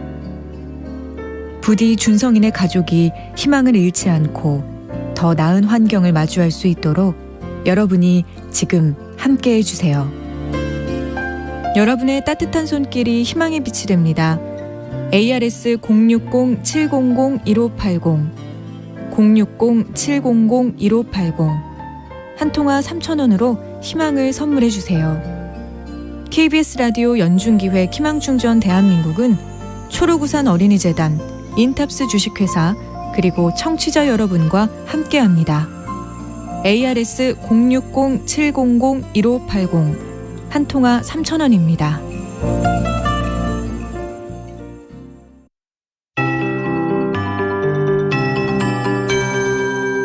KBS 58분 날씨. 서쪽 날씨는 비교적 평탄한데 동쪽 날씨가 순조롭지 못합니다. 동풍이 강하기 때문에 현재 경북 울진과 영동 지역에 호우주의보가 내려져 있습니다. 속초와 강릉에는 30mm, 울릉도 40mm의 강우량 기록 중인데요. 이 동풍 영향을 지속적으로 받고 있는 영동 지방은 내일까지 많은 비가 쏟아질 것으로 우려됩니다. 30에서 80, 많게는 120mm의 비가 쏟아지겠습니다. 경북 동해안 대부분 10에서 50mm의 비가 이틀간 오겠고요. 기온이 낮은 강원 산지에는 비나 눈으로 바뀌어 내릴 수 있겠습니다. 그리고 오늘 밤까지 수도권과 영남에 빗방울이 떨어지는 곳이 있겠고 내일도 수도권 등 내륙 곳곳으로 빗방울 예상됩니다. 이 풍랑특보가 발효 중인 동해 중부와 동해 남부 해상의 물결이 최대 4m로 일겠고 내일부터는 그 밖의 해상의 물결도 점차 높아지는 데다가 동해 남부 해상은 최대 5m 안팎의 물결이 일 것으로 보이니까 주의하셔야겠습니다. 오늘부터 모레까지 전국 대체로 구름이 많이 끼겠고 이 동쪽과 제주 지역은 날이 흐린 가운데 이렇게 비 오는 곳이 많다는 거 참고하시기 바랍니다. 강원 산지는 안개가 짙겠고요. 또 동해상은 너울성 파도 또한 높겠습니다. 내일 서울의 아침 기온 11도, 모레는 10도까지 떨어지면서 쌀쌀해집니다. 지금 서울의 기온은 19.1도입니다. 강혜정입니다.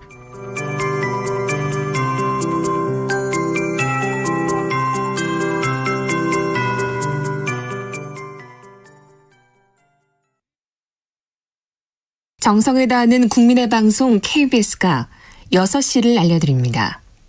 AM 711kHz, FM 97.3MHz, KBS 1라디오입니다. HLKA.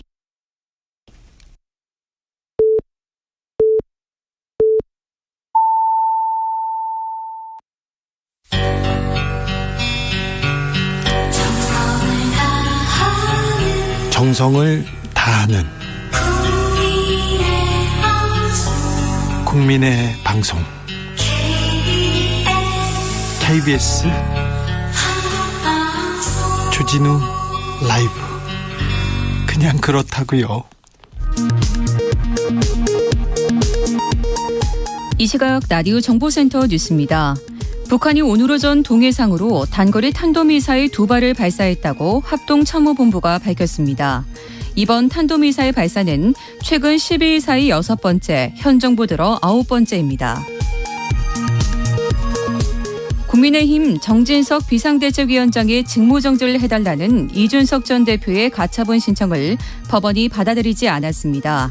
이준석 전 대표는 앞으로 더 외롭고 고독하게 제 길을 가겠다고 밝혔습니다.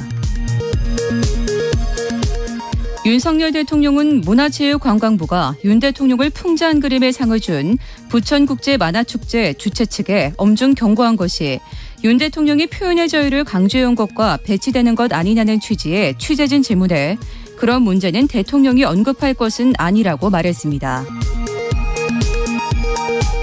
더불어민주당 이재명 대표는 만화예술인단체와 간담회에서 이상하게 보수 정권이 들어서면 블랙리스트 또는 문화예술 창작의 자유를 억압하는 일이 벌어진다고 비판했고 민주당은 국가인권위원회에 진정서를 냈습니다.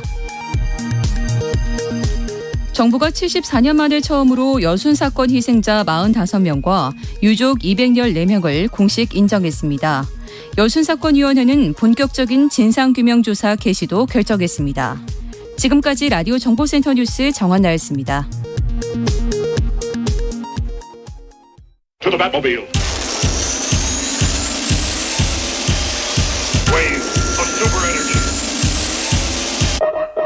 주 기자의 1분. 검찰총장이 정치권으로 직행했습니다. 정치적 중립이 생명인 검찰. 정치적 중립이 의심받습니다. 정치권 수사는 정치적으로 보일 수도 있습니다. 그래서 공정이 중요합니다. 공정을 위해서 절차적 정당성 지키는 것도 매우 중요합니다. 여든 야든 가리지 않고 법과 원칙에 맞게 수사하는 태도 필요합니다. 그런데 잘 모르겠습니다. 업자한테 룸사롱 접대를 받은 검사들이 있습니다. 1조 6천억 원 펀드 사기 당사자인데 그 당사자한테 접대와 청탁을 받았습니다. 검사 중 한 명은 사건 수사 검사였어요. 뇌물이 명백합니다. 그런데 뇌물죄 적용 안 하고요. 100만 원 넘지 않은 향응이었다고 검사들은 주장합니다. 술자리에 2명이 더 들렀으니까 술값 깎아줘야 된다고 그런 얘기를 하고 있습니다. 그런데 검사들이 그 주장을 하고 있습니다. 결국 검사들 무죄 받았습니다. 앞으로 공무원 룸사롱 접대는 처벌하지 않을 겁니까, 검사님들? 검사가 전직 검사가 짜고 야당 정치인을 고발해달라고 합니다. 고발장을 만들어 보냅니다, 검사가. 그런데 검사들은 검사 출신 여당 의원의 말만 듣고 죄가 절대 없습니다, 절대요. 무혐의. 검사는 재판을 받고 있는데 말입니다. 한 검사는 받고 있는데 공무원이 정치에 개입하면 안 되잖아요. 이건 엄히 다스려야 되지 않습니까, 검사님? 이게 검찰의 공정이고 중립입니까? 국민 보기에는 좀 웃깁니다. 공정한 척이라도 좀 해주십시오. 부탁합니다. 감사원장이 정치권으로 직행했습니다. 헌법상 독립기관 감사원의 정치적 독립이 의심받습니다. 감사원은 독립과 중립 지키기 위해서 더 힘써야 됩니다. 공정을 해 보이기 위해서 더 부단히 노력해야 됩니다. 그런데요, 한쪽만 팝니다. 너무 티나요? 전 정권 때 임명된 인사가 기관장으로 있는 곳만 주구장창 감사합니다. 실효성 없는 서면조사 들먹입니다. 이게 감사원의 공정이고 중립입니까? 많이 웃겨요. 감사원이 대통령실과 작전 짜는 문자는 좀 숨기셔야죠. 국가와 국민을 위해 애쓰는 다른 공무원들의 명예도 좀 생각해 주셔야죠.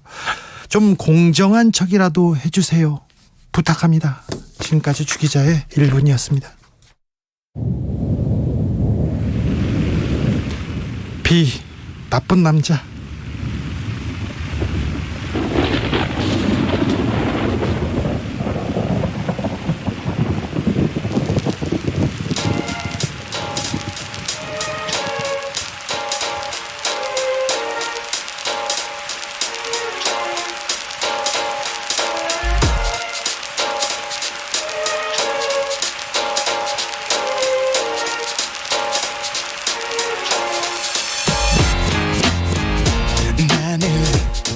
그대 가질 수 없는 형편없는 남자기에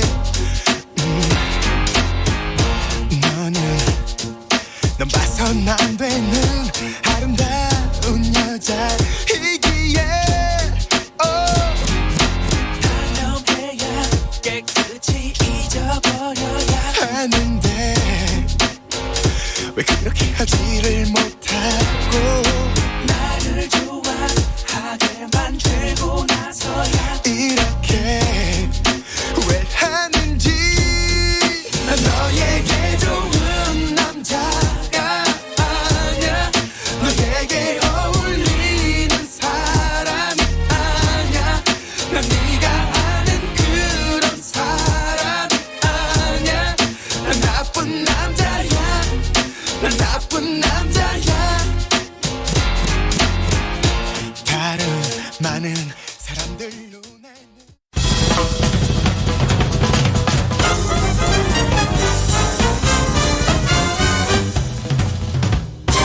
훅 인터뷰. 훅 인터뷰 이어가겠습니다. 감사원의 감사 권익위에서 이렇게 시작됐는데요. 3주간의 감사 2주 연장, 2주 재연장.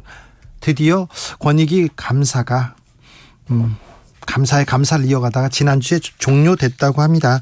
감사원의 감사를 조목조목 비판하면서 반격의 서막 예고하고 나섰습니다. 전현희 국민권익위원장 만나보겠습니다. 안녕하세요. 안녕하세요. 감사는 끝났습니까? 공식적으로는 끝났는데 네. 아직 저에 대한 조사는 하지 않아서. 아직이요? 네. 지금 감사원에서 권익위 감사 시작하면서 전현희 위원장 근태 문제가 있다, 출퇴근 시간 문제 있다, 그걸로 시작했잖아요. 네, 저를 표적으로 했죠. 아니 근데 안 했어요 그거? 저에 대한 조사는 여태 하지 않았습니다. 왜 안 했죠? 저도 이유는 알 수는 없는데 계속 그 위원장이 표적이면 저를 조사를 해야지 왜 직원들을 괴롭히냐. 네. 그렇게 말씀하셨죠. 계속 얘기를 했고요. 그런데 네.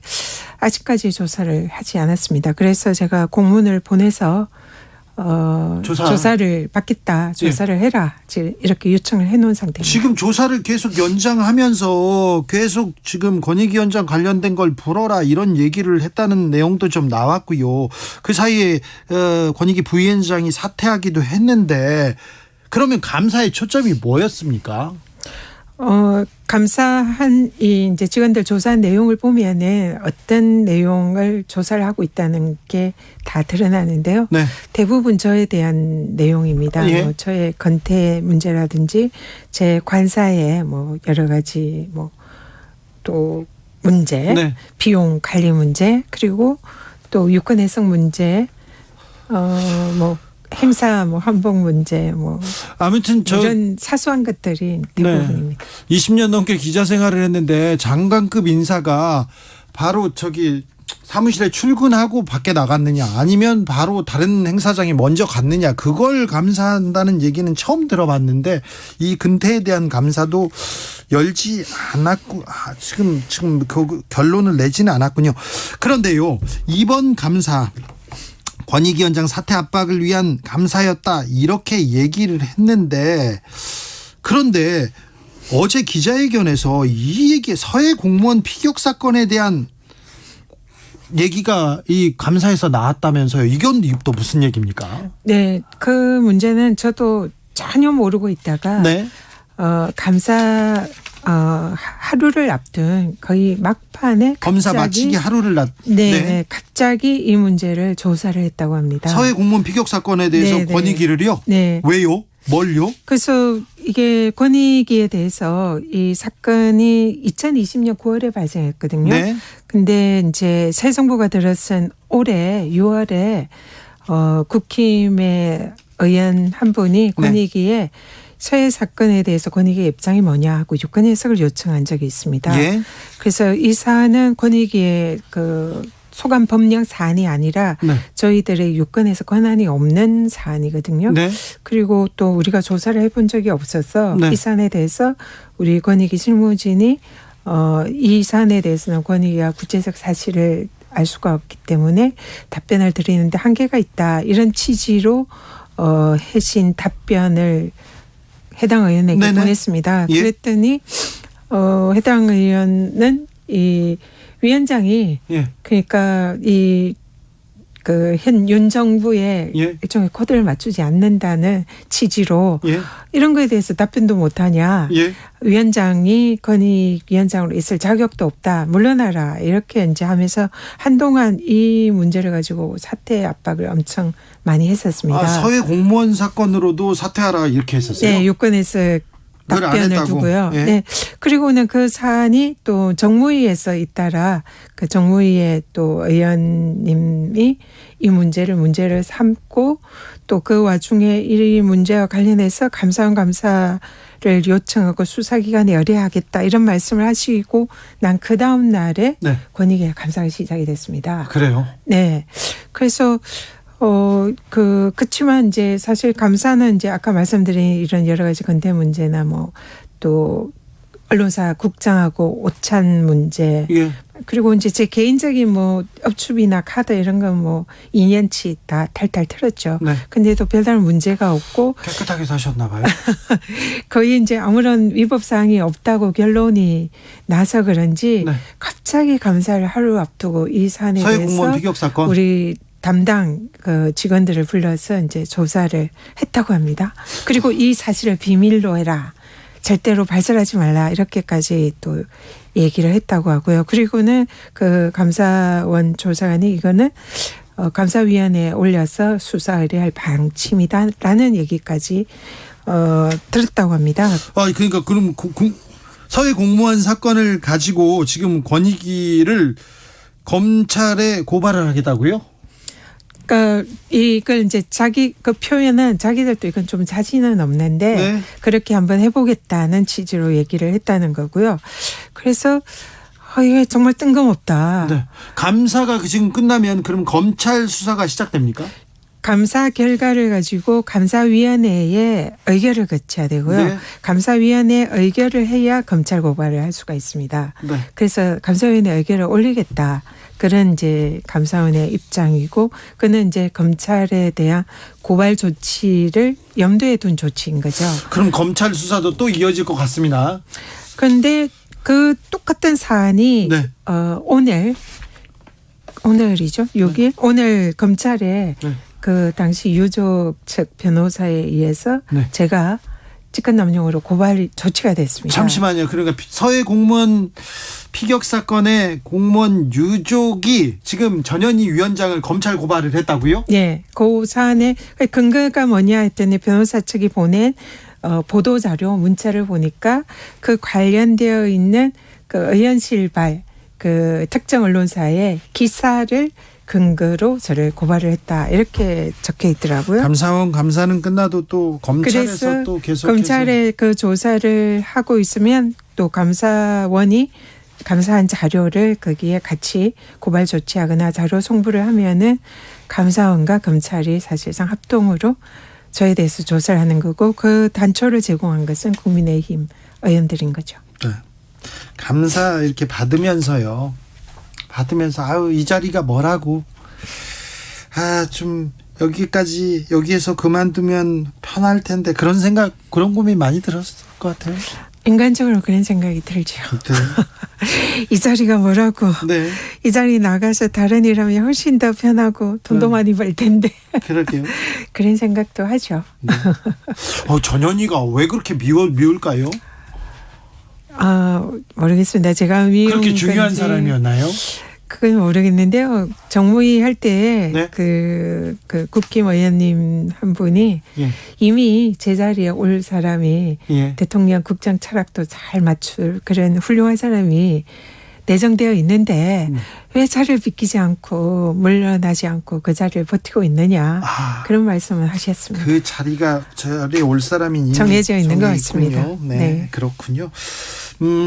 감사원에서 감사를 했는데 지금 뭘 발표하는지는 잘 모르겠습니다. 근데 감사원의 감사가 끝났으니까 그러면은 내가 이제 조목조목 반박하겠다, 반격의 서막 얘기하셨는데요. 어떻게 하실 예정입니까?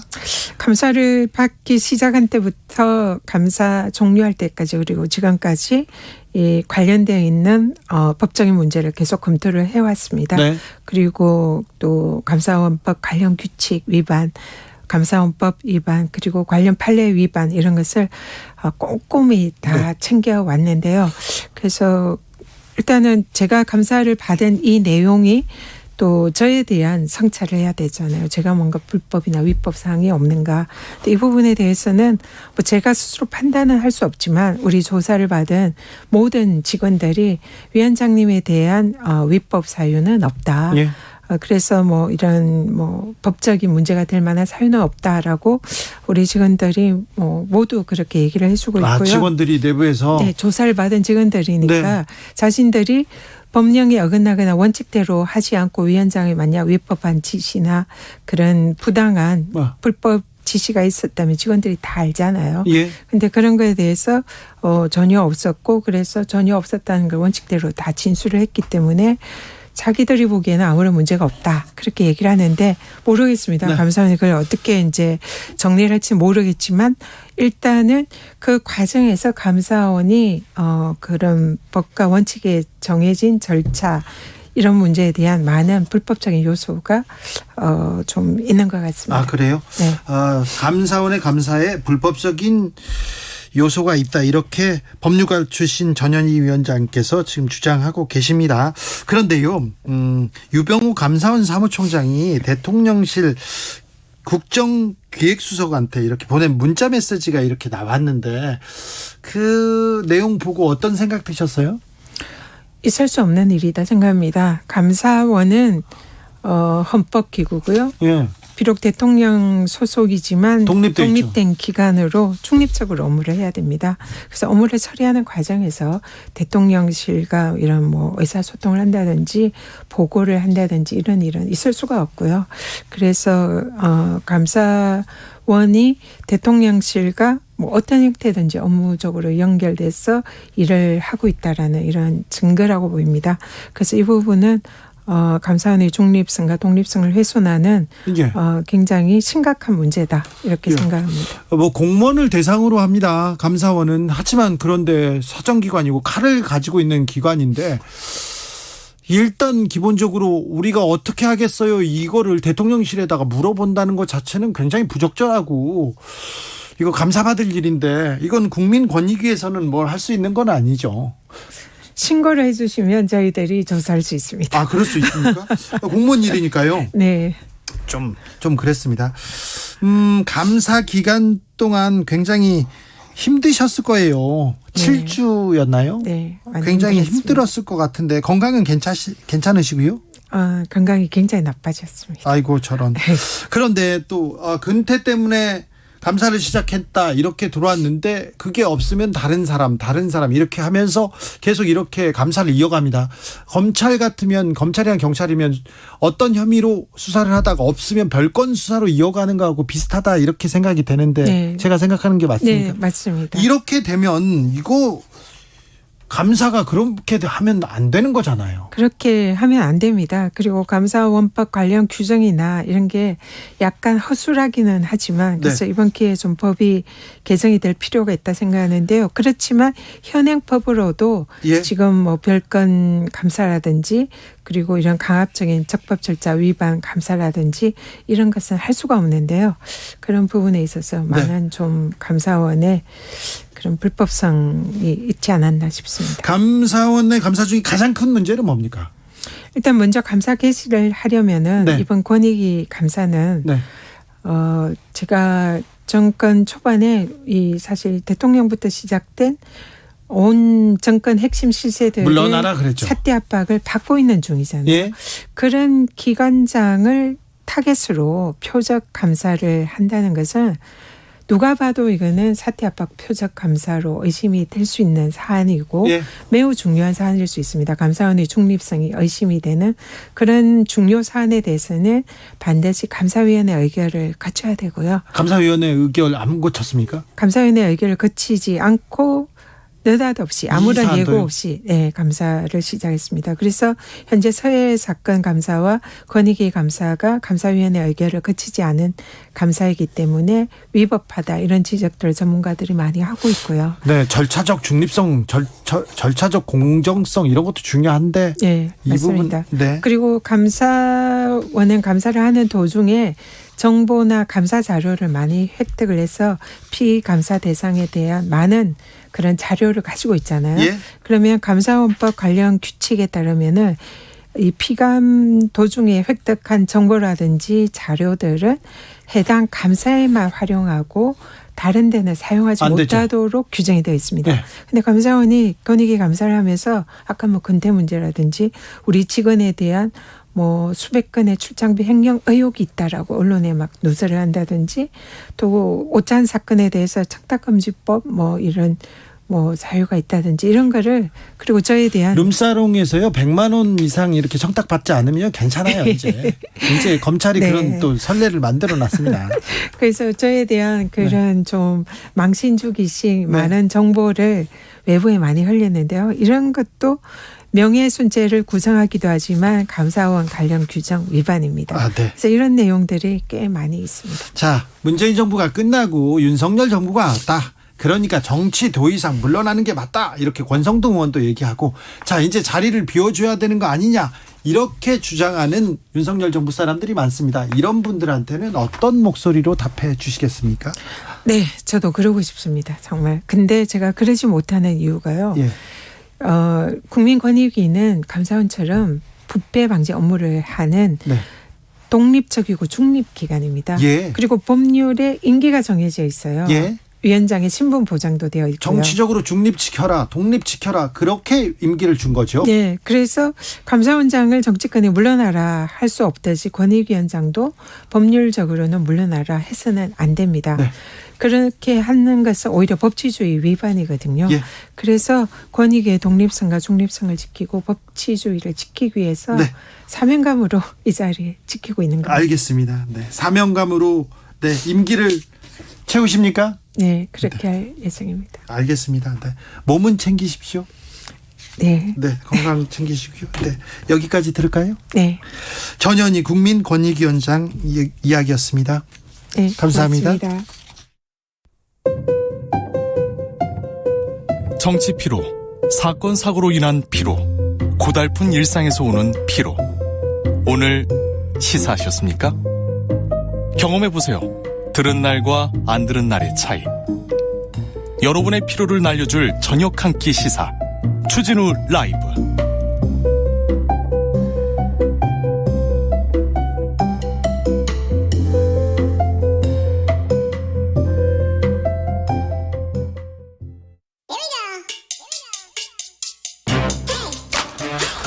뉴스를 향한 진지한 고민, 기자들의 수다. 라이브 기자실을 찾은 오늘의 기자는 한결의 오연서 기자입니다. 어서 오세요. 안녕하세요. 네, 발로 뛰는 기자 오연서 맞습니까? 네, 발로 뛰고 있습니다. 어디를 뛰고 왔습니까? 오늘도 국회 안에서 네. 오후 2시에 어쨌든 그 이준석 대표 가처분 신청 결과가 나왔잖아요. 네. 그때 이제 지도부들이 있는 곳에 막 찾아가서 어떤 입장인지 이런 걸 좀 들었어요. 그랬더니 어떻던가요? 오늘 정진석 위원장이 평소와 다르게 2번씩이나 기자들 앞에 서서 백브리핑을 할 얼굴이 정도로 좋더라고요. 표정이 아주 밝았습니다. 네. 조금 불안불안해하는 기색이 이전에 있었거든요. 그렇죠. 결과에 대해서. 많이 불안해했는데. 네, 많이 불안했는데 결과가 이제 원하는 대로 나와서 굉장히 이제 정해진 시나리오대로 가면 되는 거거든요. 이 지도부 체제도 그대로 가면 되는 거고. 그래서 굉장히 좀 한시름 놓은 분위기였습니다. 오늘 하루 종일. 자, 그러면 이제 이준석 리스크는 거치는 건가요? 오늘 윤리위원회가 또 열립니다. 사실 이 윤리위원회 결과에 따라서 이준석 전 대표 앞으로 어떻게 될 건지가 이제 결정이 될 거다라는 얘기가 많았는데. 가처분이 먼저 나왔어요. 네, 가처분 결과 나와서 윤리위도 사실 그렇게까지 무리할 필요가 없는 이제 상황이 된 거죠. 네. 오늘 저녁 7시에 이준석 전 대표 발언에 대한 징계를 이제 논의하게 되는데요.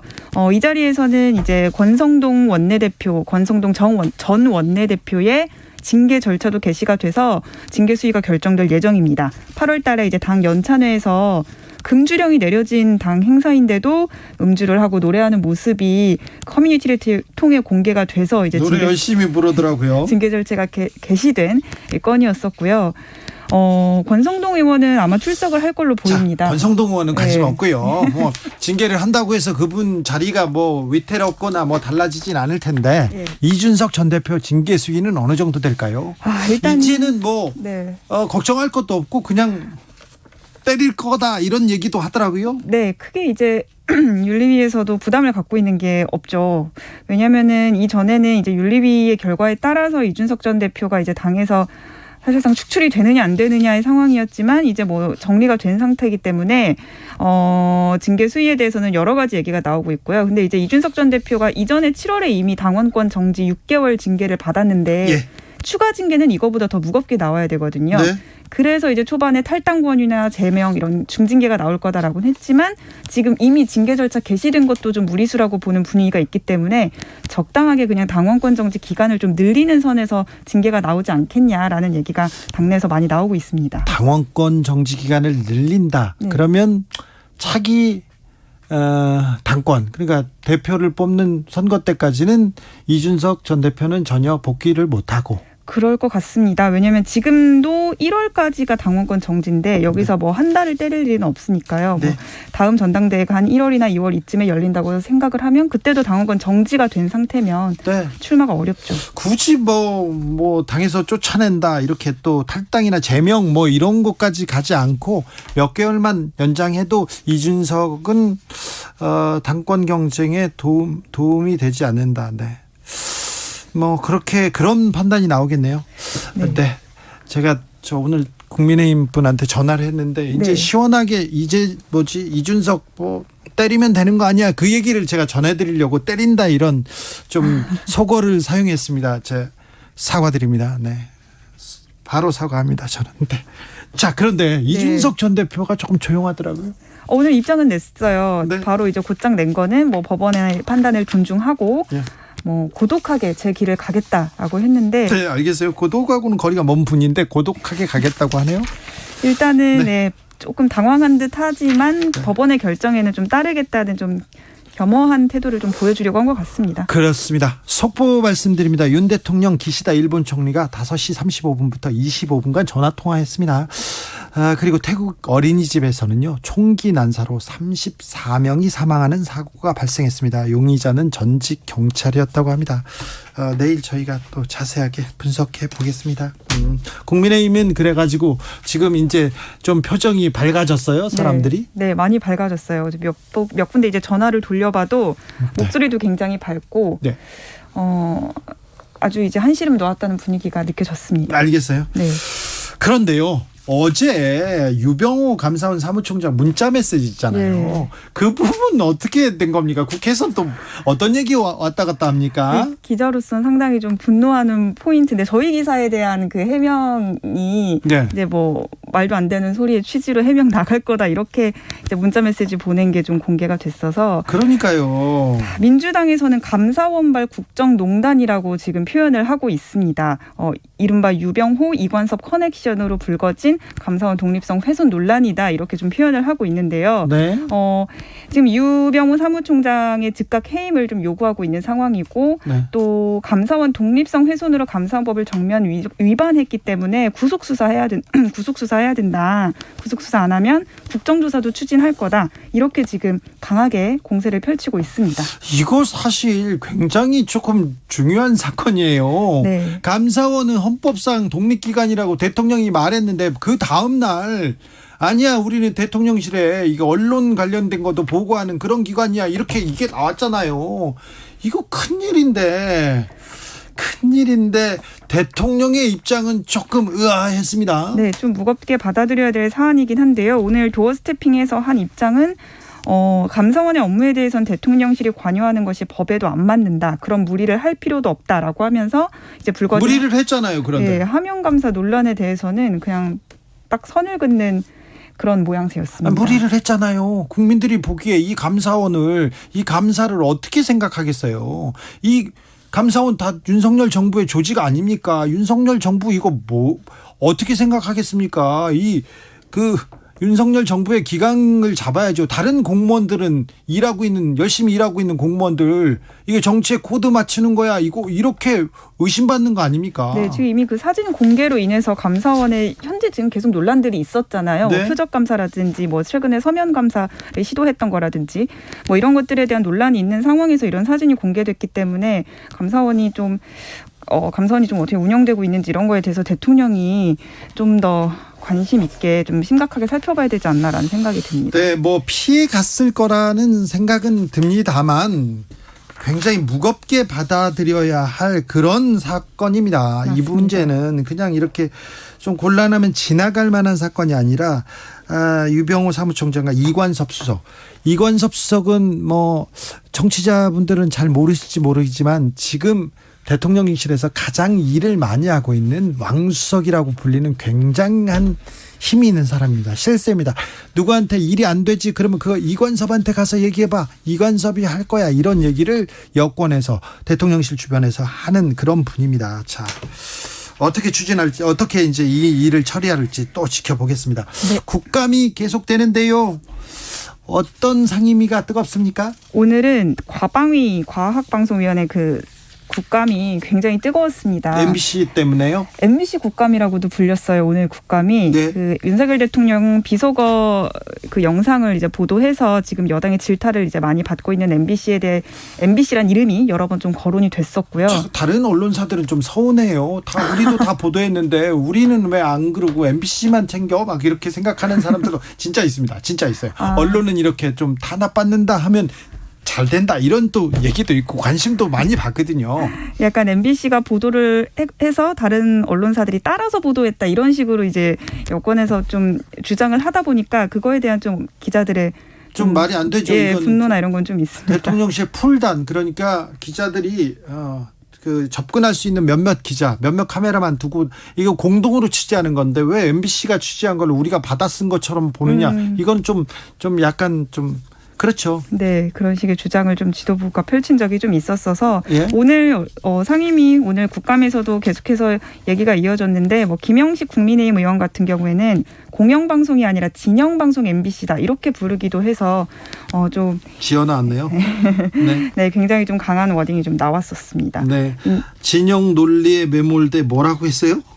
하이에나가 먹잇감을 사냥하고 특정 진영의 속을 풀어주는 해장국 저널리즘을 보여주고 있다. 이렇게 얘기를 했네요. 많이 준비하셨네요. 해장국 저널리즘. 진영 방송이 MBC다 이렇게 얘기했어요? 알겠습니다. 한상혁 방통위원장에 대한 공격도 집중됐어요. 네, 오늘 사퇴 압박이 아예 대놓고 나왔었는데요. 국민의힘 간사인 박성중 의원이 그냥 물러날 생각 없냐, 대통령과 철학이 안 맞으면 물러나야 하지 않냐 이러면서 스스로 물러날 것을 좀 종용하는 말을 하기도 했습니다. 그래서 고민정 의원이 바로 이제 반박을 했거든요. 네. 국감장이지만 아닌 얘기에 대해서는 좀 항의를 해라 방통위원장이 했더니 박 의원이 말이 아니라니 사과하라라고 하면서 고성이 오가기도 했습니다. 오늘도. 네. 네, 그래서 뭐 정청래 위원장 같은 경우에는 국감장에서 면책 특권이 있긴 하지만 여기서 이제 사퇴를 종용하거나 압박하는데 국감을 이제 이용하지 말라고 하면서 중재를 하기도 했는데요. 뭐 중간중간 계속 여러 의원들이 한상혁 위원장을 향해서는 거취에 대한 그런 의견 표명을 압박을 했었습니다. 전현희 권익위원장도 있지만 한상혁 방통위원장에 대한 집중 폭격과도 같은 그런 집중 그렇습니다. 감사가 시작될 것 같습니다. 감사원에서 감사를 하고 있고요. 또 국감에서도 송곳질만 이어지고 있습니다. 네. 방통위가 바뀌어야 언론사들이 또 사장 문제도 있고 이사들 문제도 있고 이게 이어질 거 아니에요? 그렇죠. 계속 되네요. 오늘 뭐 방통위를 향해서는 MBC 공영방송 이제 민영화해야 된다. 어떻게 생각하냐 이런 것도 많이 물어보기도 했습니다. YTN도 민영화한다는 그런 얘기도 있고요. 예. 네. 지금처럼요님께서 태국 어린 천사들의 영혼을 위해서 기도합니다. 이렇게 합니다. 네, 태국의 아이들을 위해서 기도합니다. 8805님 여가부 폐지가 아니라 감사원 폐지 찬성합니다. 얘기합니다. 감사원이 공정하고 독립된 기관으로 조금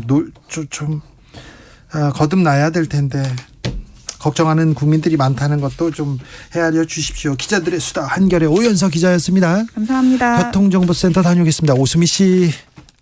네, 이 시각 교통정보입니다. 오늘 퇴근길 정체도 극심하고 사고 등 돌발 소식도 많은데요. 먼저 남해고속도로 부산 쪽으로는 하만 2터널 1차로에 화물차 사고가 일어났습니다. 뒤쪽으로 3km 구간 밀리고 있고요. 대구 부산 고속도로 부산 방향으로도 동대구 나들목 부근에서 승용 차량 간의 추돌 사고가 발생해 여파로 정체입니다.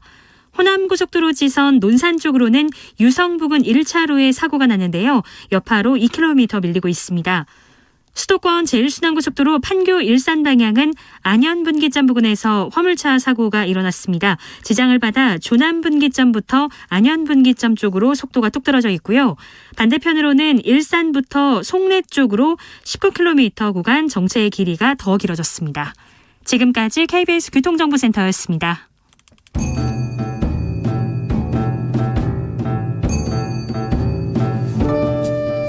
태초에 철학이 있었다. 하늘과 땅 사이 세상의 모든 질문 이제 철학으로 풀어보겠습니다. 철학 어렵다고요? 일단 맛이라도 봅시다. 철학의 맛. 정치 철학자 김만권 박사 어서 오세요. 예, 안녕하십니까.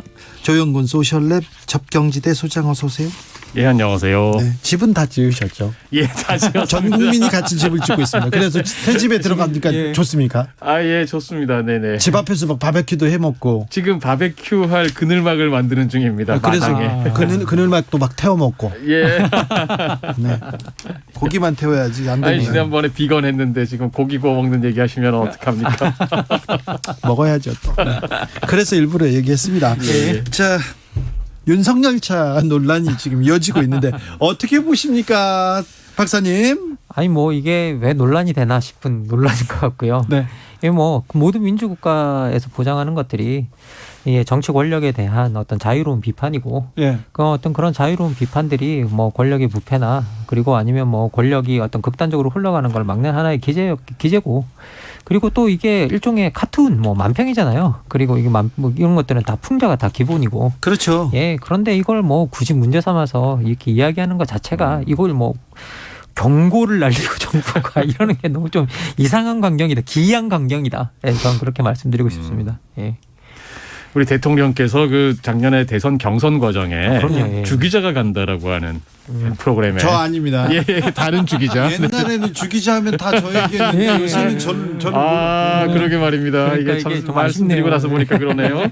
네네. 그 SNL이죠. 그죠? 예, 거기에 주기자라는 프로그램에 예, 가져가지고 대통령 돼도 정치 풍자 자유롭게 할 수 있도록 좀 도와주시겠느냐 이랬더니 도와줄 문제가 아니고 그건 권리라고 이렇게 말씀을 하셨대요. 대통령이 권리라고 막 표현의 예. 자유. 그리고 자유를 엄청 외치는 분이잖아요. 그러니까요. 저희 대통령 말씀대로만 하면 됩니다. 아니 그런데 이 대통령의 국정 철학에 반하는 사람이 문체부에 있나 봐요. 그러게요. 그래서 제가 볼 때는 아주 불충한 분들입니다. 이분이 굉장히 좀 제가 보기에는 윤석열 대통령을 싫어하시는 분인 것 같아요. 장관이 눈치가 없나 보네요. 맞습니다. 네. 매우 싫어하는 분인 것 같아요. 대통령의 뜻을 제대로 못 읽고 있는 거예요. 그래가지고 지금 대통령한테 누를 끼치는 거 아닌가. 그렇습니다. 맞습니다. 네. 이거 그런데 풍자라는 거잖아요. 표현의 자유고 풍자 만화 대회인데 참 표현의 자유는 어디부터 이렇게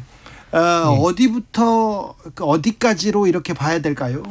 뭐 이게 우리가 뭐라고 딱 그을 수는 없는데요. 근데 진짜 뭐 지금 현재 뭐 이렇게 표현의 자유에 우리가 근대적 기원을 보면 사실상 미국의 수정헌법 1조라고 볼 수 있거든요. 이 미국은 뭐 수정헌법 1조에 의회는 종교, 언론, 출판, 집회, 탄원의 자유를 제한하는 법률을 만들 수 없다라는 식의 이제 이야기를 합니다. 그런 법률 자체를 못 만들게 이제 그렇게 해놨는데요. 그래서 이제 이게 우리가 기본적으로 알고 있는 표현의 자유인데 그러면 미국에서 그런 것들을 어떻게 판결해 왔나라는 이제 사례들을 들여다보면 미국의 기준은 어떤 거냐면 그러니까 명백하고 현존하는 위험이 아니면 다 괜찮다. 이게 사람들을 바로바로 눈앞에서 불법적인 행동을 하도록 선동하고 그래서 그 선동 자체가 먹혀서 사람들이 거기서 움직이고 불법적인 행동을 하거나 폭동을 일으키거나 뭐 폭력적인 행사를 하거나 그런 것들이 아니라면 우리가 표현의 가능성만으로는 절대 안 된다. 그래서 실제 이제 그 미국에서 한번 중대하고 가능한 위험이라는 거로 그 소위 메카시 시대 때 대법원이 판결을 한번 미국 공산당에서 그렇게 판결을 한번 한 적이 있었어요. 그래서 이게 미국 역사상 가장 부끄러운 판결로 이제 남아 있는데요. 근데 실제 뭐 미국 같은 데 보면 여러분 다 아시겠지만 성조기 태우고 막 그런 것도 다 이제 표현의 자유로 나오잖아요. 실제 이제 이 판결을 맡으셨던 분이 브레넌이라고 하는 아주 유명한 대법원 그 판사인데 이분이 뭐라 그러냐면 미국 성조기를 불태우는 거 가지고 우리가 처벌을 하면 성조기가 상징하는 표현의 자유를 부정하는 거다라고 이야기합니다. 그래서 우리가 이런 일 하면 안 된다라고 이야기하거든요. 그러니까 이 정도까지 뭐 허용한다라고 보면 되는 것 같습니다. 고등학생인데. 네네. 저는 고등학교 때 사실은 뭐 이런 관심이 없었어요. 여학생 쫓아다니는 것도 힘들었는데. 그런데 고등학생이 세상 돌아가는 거를 이렇게 고민한다. 이거는 좀 기특하다 그런 생각도 좀 들었어요. 그렇죠. 뭐 그리고 사실은 제가 참 카툰이라고 하는 것 자체가 이번에 카툰 부문이거든요. 카툰 부문 금상인데 카툰이라는 것 자체가 풍자입니다. 그렇죠. 시사 풍자를 하는 게 원래 카툰이란 장르거든요. 거기서 정치 풍자를 했다고 문제 삼는다는 것은 사실은 그럼 이게 카툰이 아닌 거죠. 근데 저 국민의힘 일각에서는 이게 표절이다. 표절이어서 문제다. 이런 얘기도 나왔던데요. 아니 근데 이게 그거는 전혀 다른 차원의 문제잖아요. 전혀 다른 그거는 문제죠. 다른 이야기고. 그럼 아니 그거 뭐 그게 표절이라서 문제면 지금 더 심각한 표절이 난무하는데 아무것도 안 하는 지금 뭐 이 상황. 표절이냐 패러디냐 이런 건 또 다른 문제고 지금 사실 문제 삼는 건 지금 문제 그것 삼는 건 때문은 표현의 자유의 문제인데.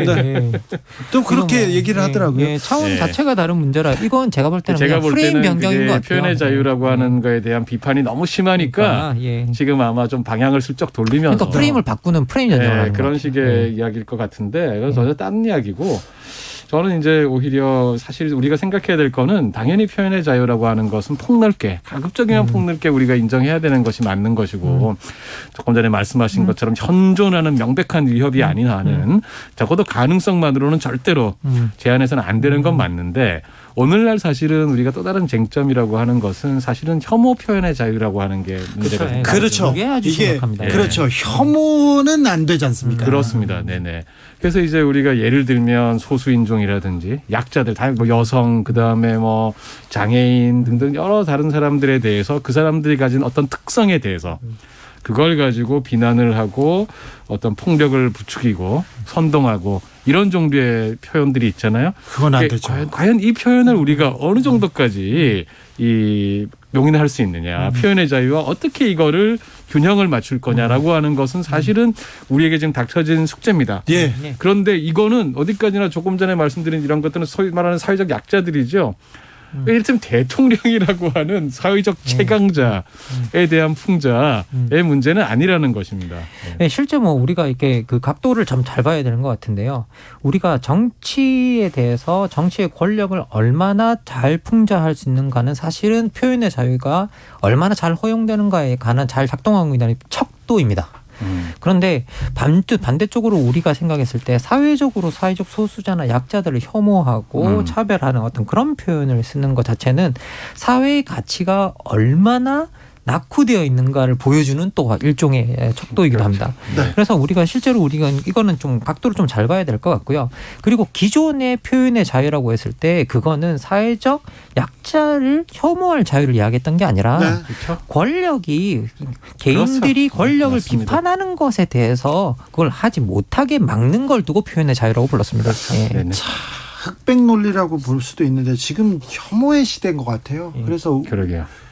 자, 이 사람이 우리 편이냐 아니냐에 따라서 진실이고 뭐고 중요하지도 않고 그냥 혐오를 쏟아냅니다.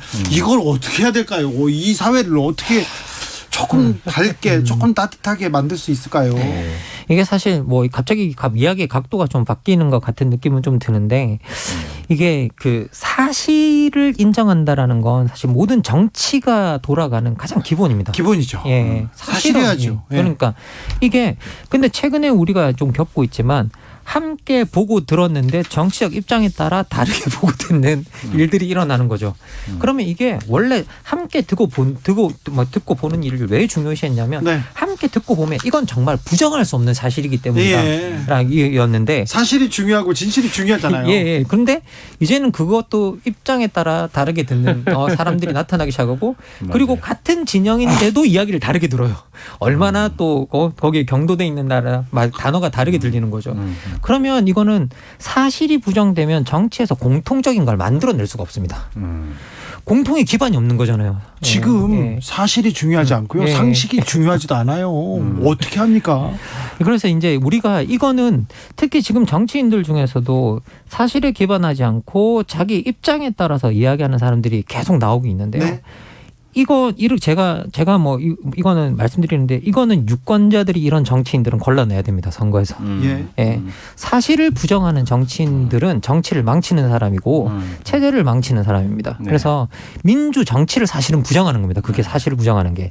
그래서 이 부분은 우리 유권자들이 좀 선거에서 잘 걸러주셨으면 좋겠다라는 생각이 듭니다. 유권자들께서 한편으로는 이런 사람들을 잘 걸러내기도 하고 또 한편으로는 우리 사회에서 이런 게 있는 것 같아요. 저는 우리가 어떤 면에서는 실수에 대해서 좀 관용해 주면 좋겠다는 생각도 해요. 뭐냐면 사실에 대해서 지금 우리가 좀 우기지 않습니까? 보면 명백히 틀린 건데 끝까지 인정을 안 해요. 오만 정말 궤변을 늘어놓으면서 얘기를 안 합니다.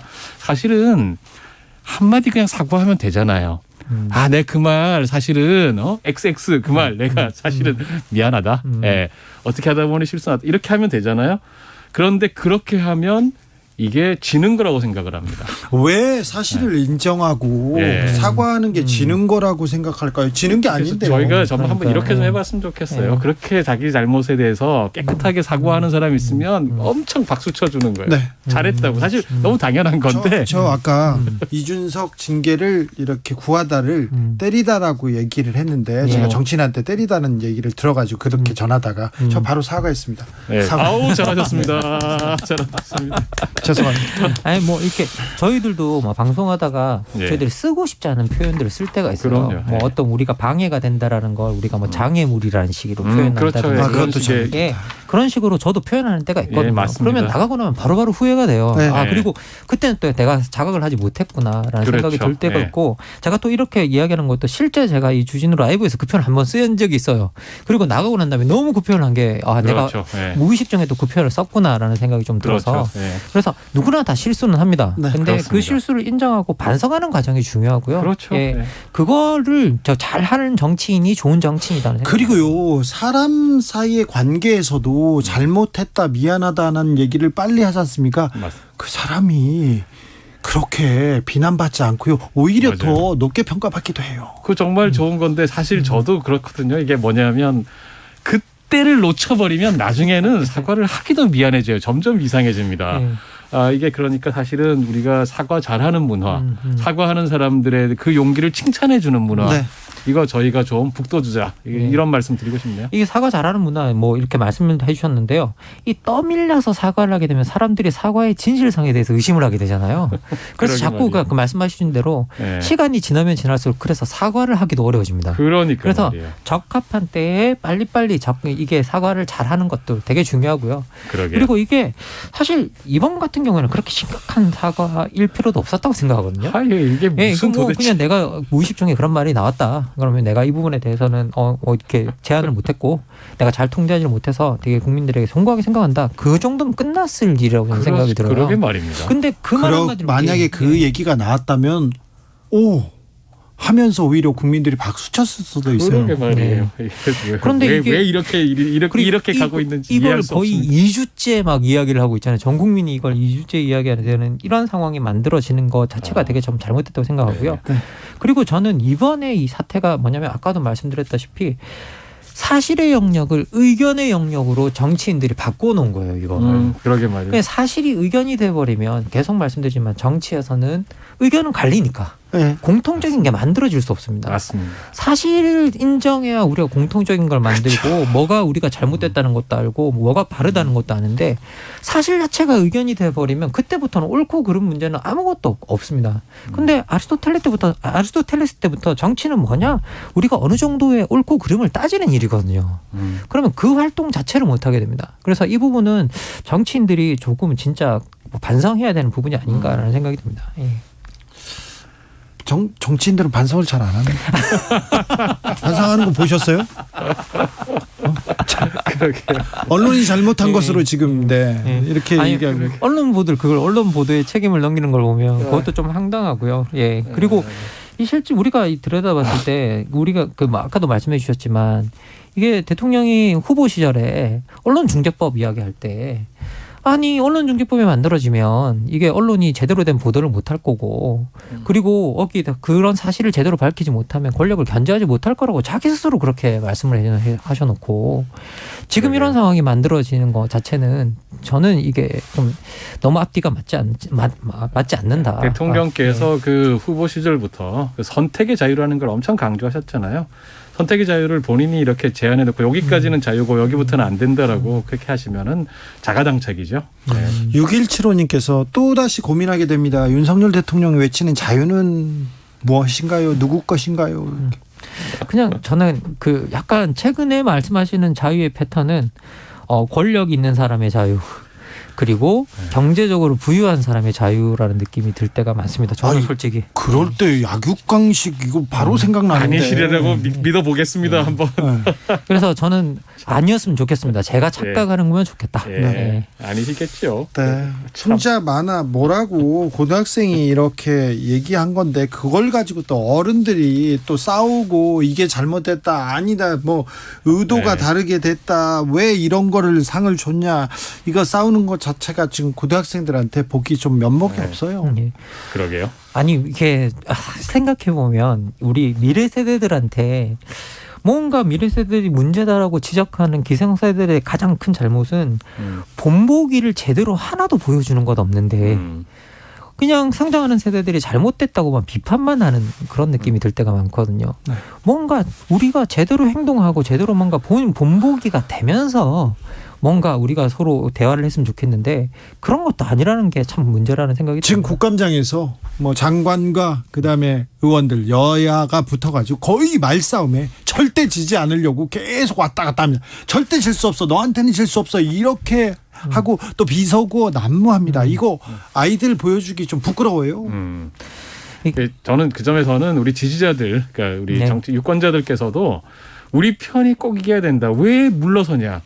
이런 식의 태도를 하기보다는 좀 더 긍정적으로 아까 말씀하셨죠. 우리가 사실이 확보가 안 되면은 의견만 가지고는 무한 대립밖에 없어요. 네. 그런 점에서는 우리 유권자들께서도 좀 자기 편이라도 무조건 네. 우리 편은 세게 나가야 돼.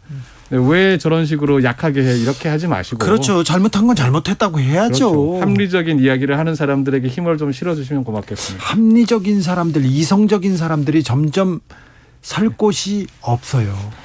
이게 뭐 이제 그 합리적이고 이성적인 행동을 하면 뭐 잘난 척한다 그런 식의 이야기가 돼버리는 시대가 돼가지고요. 이것도 상당히 큰 문제라는 생각이 드는데, 근데 대다수 저는 국민들이 어느 정도 상식적인 이야기들을 하는 것. 근데 우리가 상식적인이라는 말 자체를 잘 들어보면 영어로 이게 커먼 센스거든요. 그 공통적인 걸 만들어낸다는 뜻입니다. 그러면 우리가 어떤 공통적인 걸 만들어낸다는 것 자체는 저는 이걸 어떻게 이해하냐면 사실을 모아내는 일이다라고 생각이 들거든요. 네. 그리고 그 사실을 모아내는 장이 국회는 어떤 곳이냐? 국감장 같은 곳입니다. 네. 그런데 지금 국감장에서 의견 싸움을 하고 있으니 이게 얼마나 큰 문제겠습니까? 그래서 지금 현재 사실을 좀 잘 모아내는 일을 하시면 좋겠고, 그리고 이런 표현의 자유 오늘 이야기를 하고 있는데요. 우리 표현의 자유도 저는 마찬가지라는 생각이 듭니다. 이게 우리가 얼마나 권력을 자유롭게 비판할 수 있는가, 이건 뭐 우리의 자유의 척도이기도 하고요. 그리고 두 번째는 뭐냐면 그 이야기를 야 감히 나를 비판해가 아니라 저런 이야기를 하고 있으니 민심이 어떻다라는 걸 수렴하는 계기로 좀 삼았으면 좋겠다라는 생각이 듭니다. 속보 말씀드립니다. 북한 군용기 12대가 시성 비행에 나섰습니다. 공대지 사격훈련도 병행한 것으로 보이는데요. 이런 상황에서 남북 간의 긴장은 더 고조되고 있습니다. 자, 철학의 맛 마침표 찍어보겠습니다. 오늘의 결정적인 한마디 뭡니까? 예, 내로남불하지 말자. 내로남불하지 말자. 나를 풍자해도 화내지 말자라는 이야기죠. 예, 뭐 이거는 제 말은 아니고요. 김대중 대통령이 하신 말입니다. 문화 예술 영역에 대해 표현의 자유에 대해서 이렇게 말씀하셨습니다. 지원은 하고 간섭은 말라. 네. 지원은 하고 간섭은 안 해가지고 우리 한국 문화가 여기까지 온 건데요. 참 안타깝습니다. 이훈우님, 김만곤 박사님 너무 사이다 같은 설명 팍팍 와닿습니다. 9988님, 어떤 자유는 거짓말 잘하는 자유, 그것도 자유니까요. 아유, 그런 자유는 안 되고 우리는 사실과 상식에 기반해서 이렇게 판단하자고요. 자, 여기서 마치겠습니다. 김만곤 박사님, 조영근 소장님 감사합니다. 예, 감사합니다. 고맙습니다. 오늘은 김추자의 거짓말이야 들으면서 이 노래는 불신을 조장한다고 금지곡 됐던 노래인데 그럴 일이 아니었죠. 지금 보면 얼마나 웃겨요. 지금 근데 이 윤석열차 관련돼서 나중에 사람들이 막 웃을 거예요. 옛날에는 그런 일이 있었어. 그런 생각이 듭니다. 저는 내일 오후 5시 5분에 돌아옵니다. 지금까지 주진우였습니다.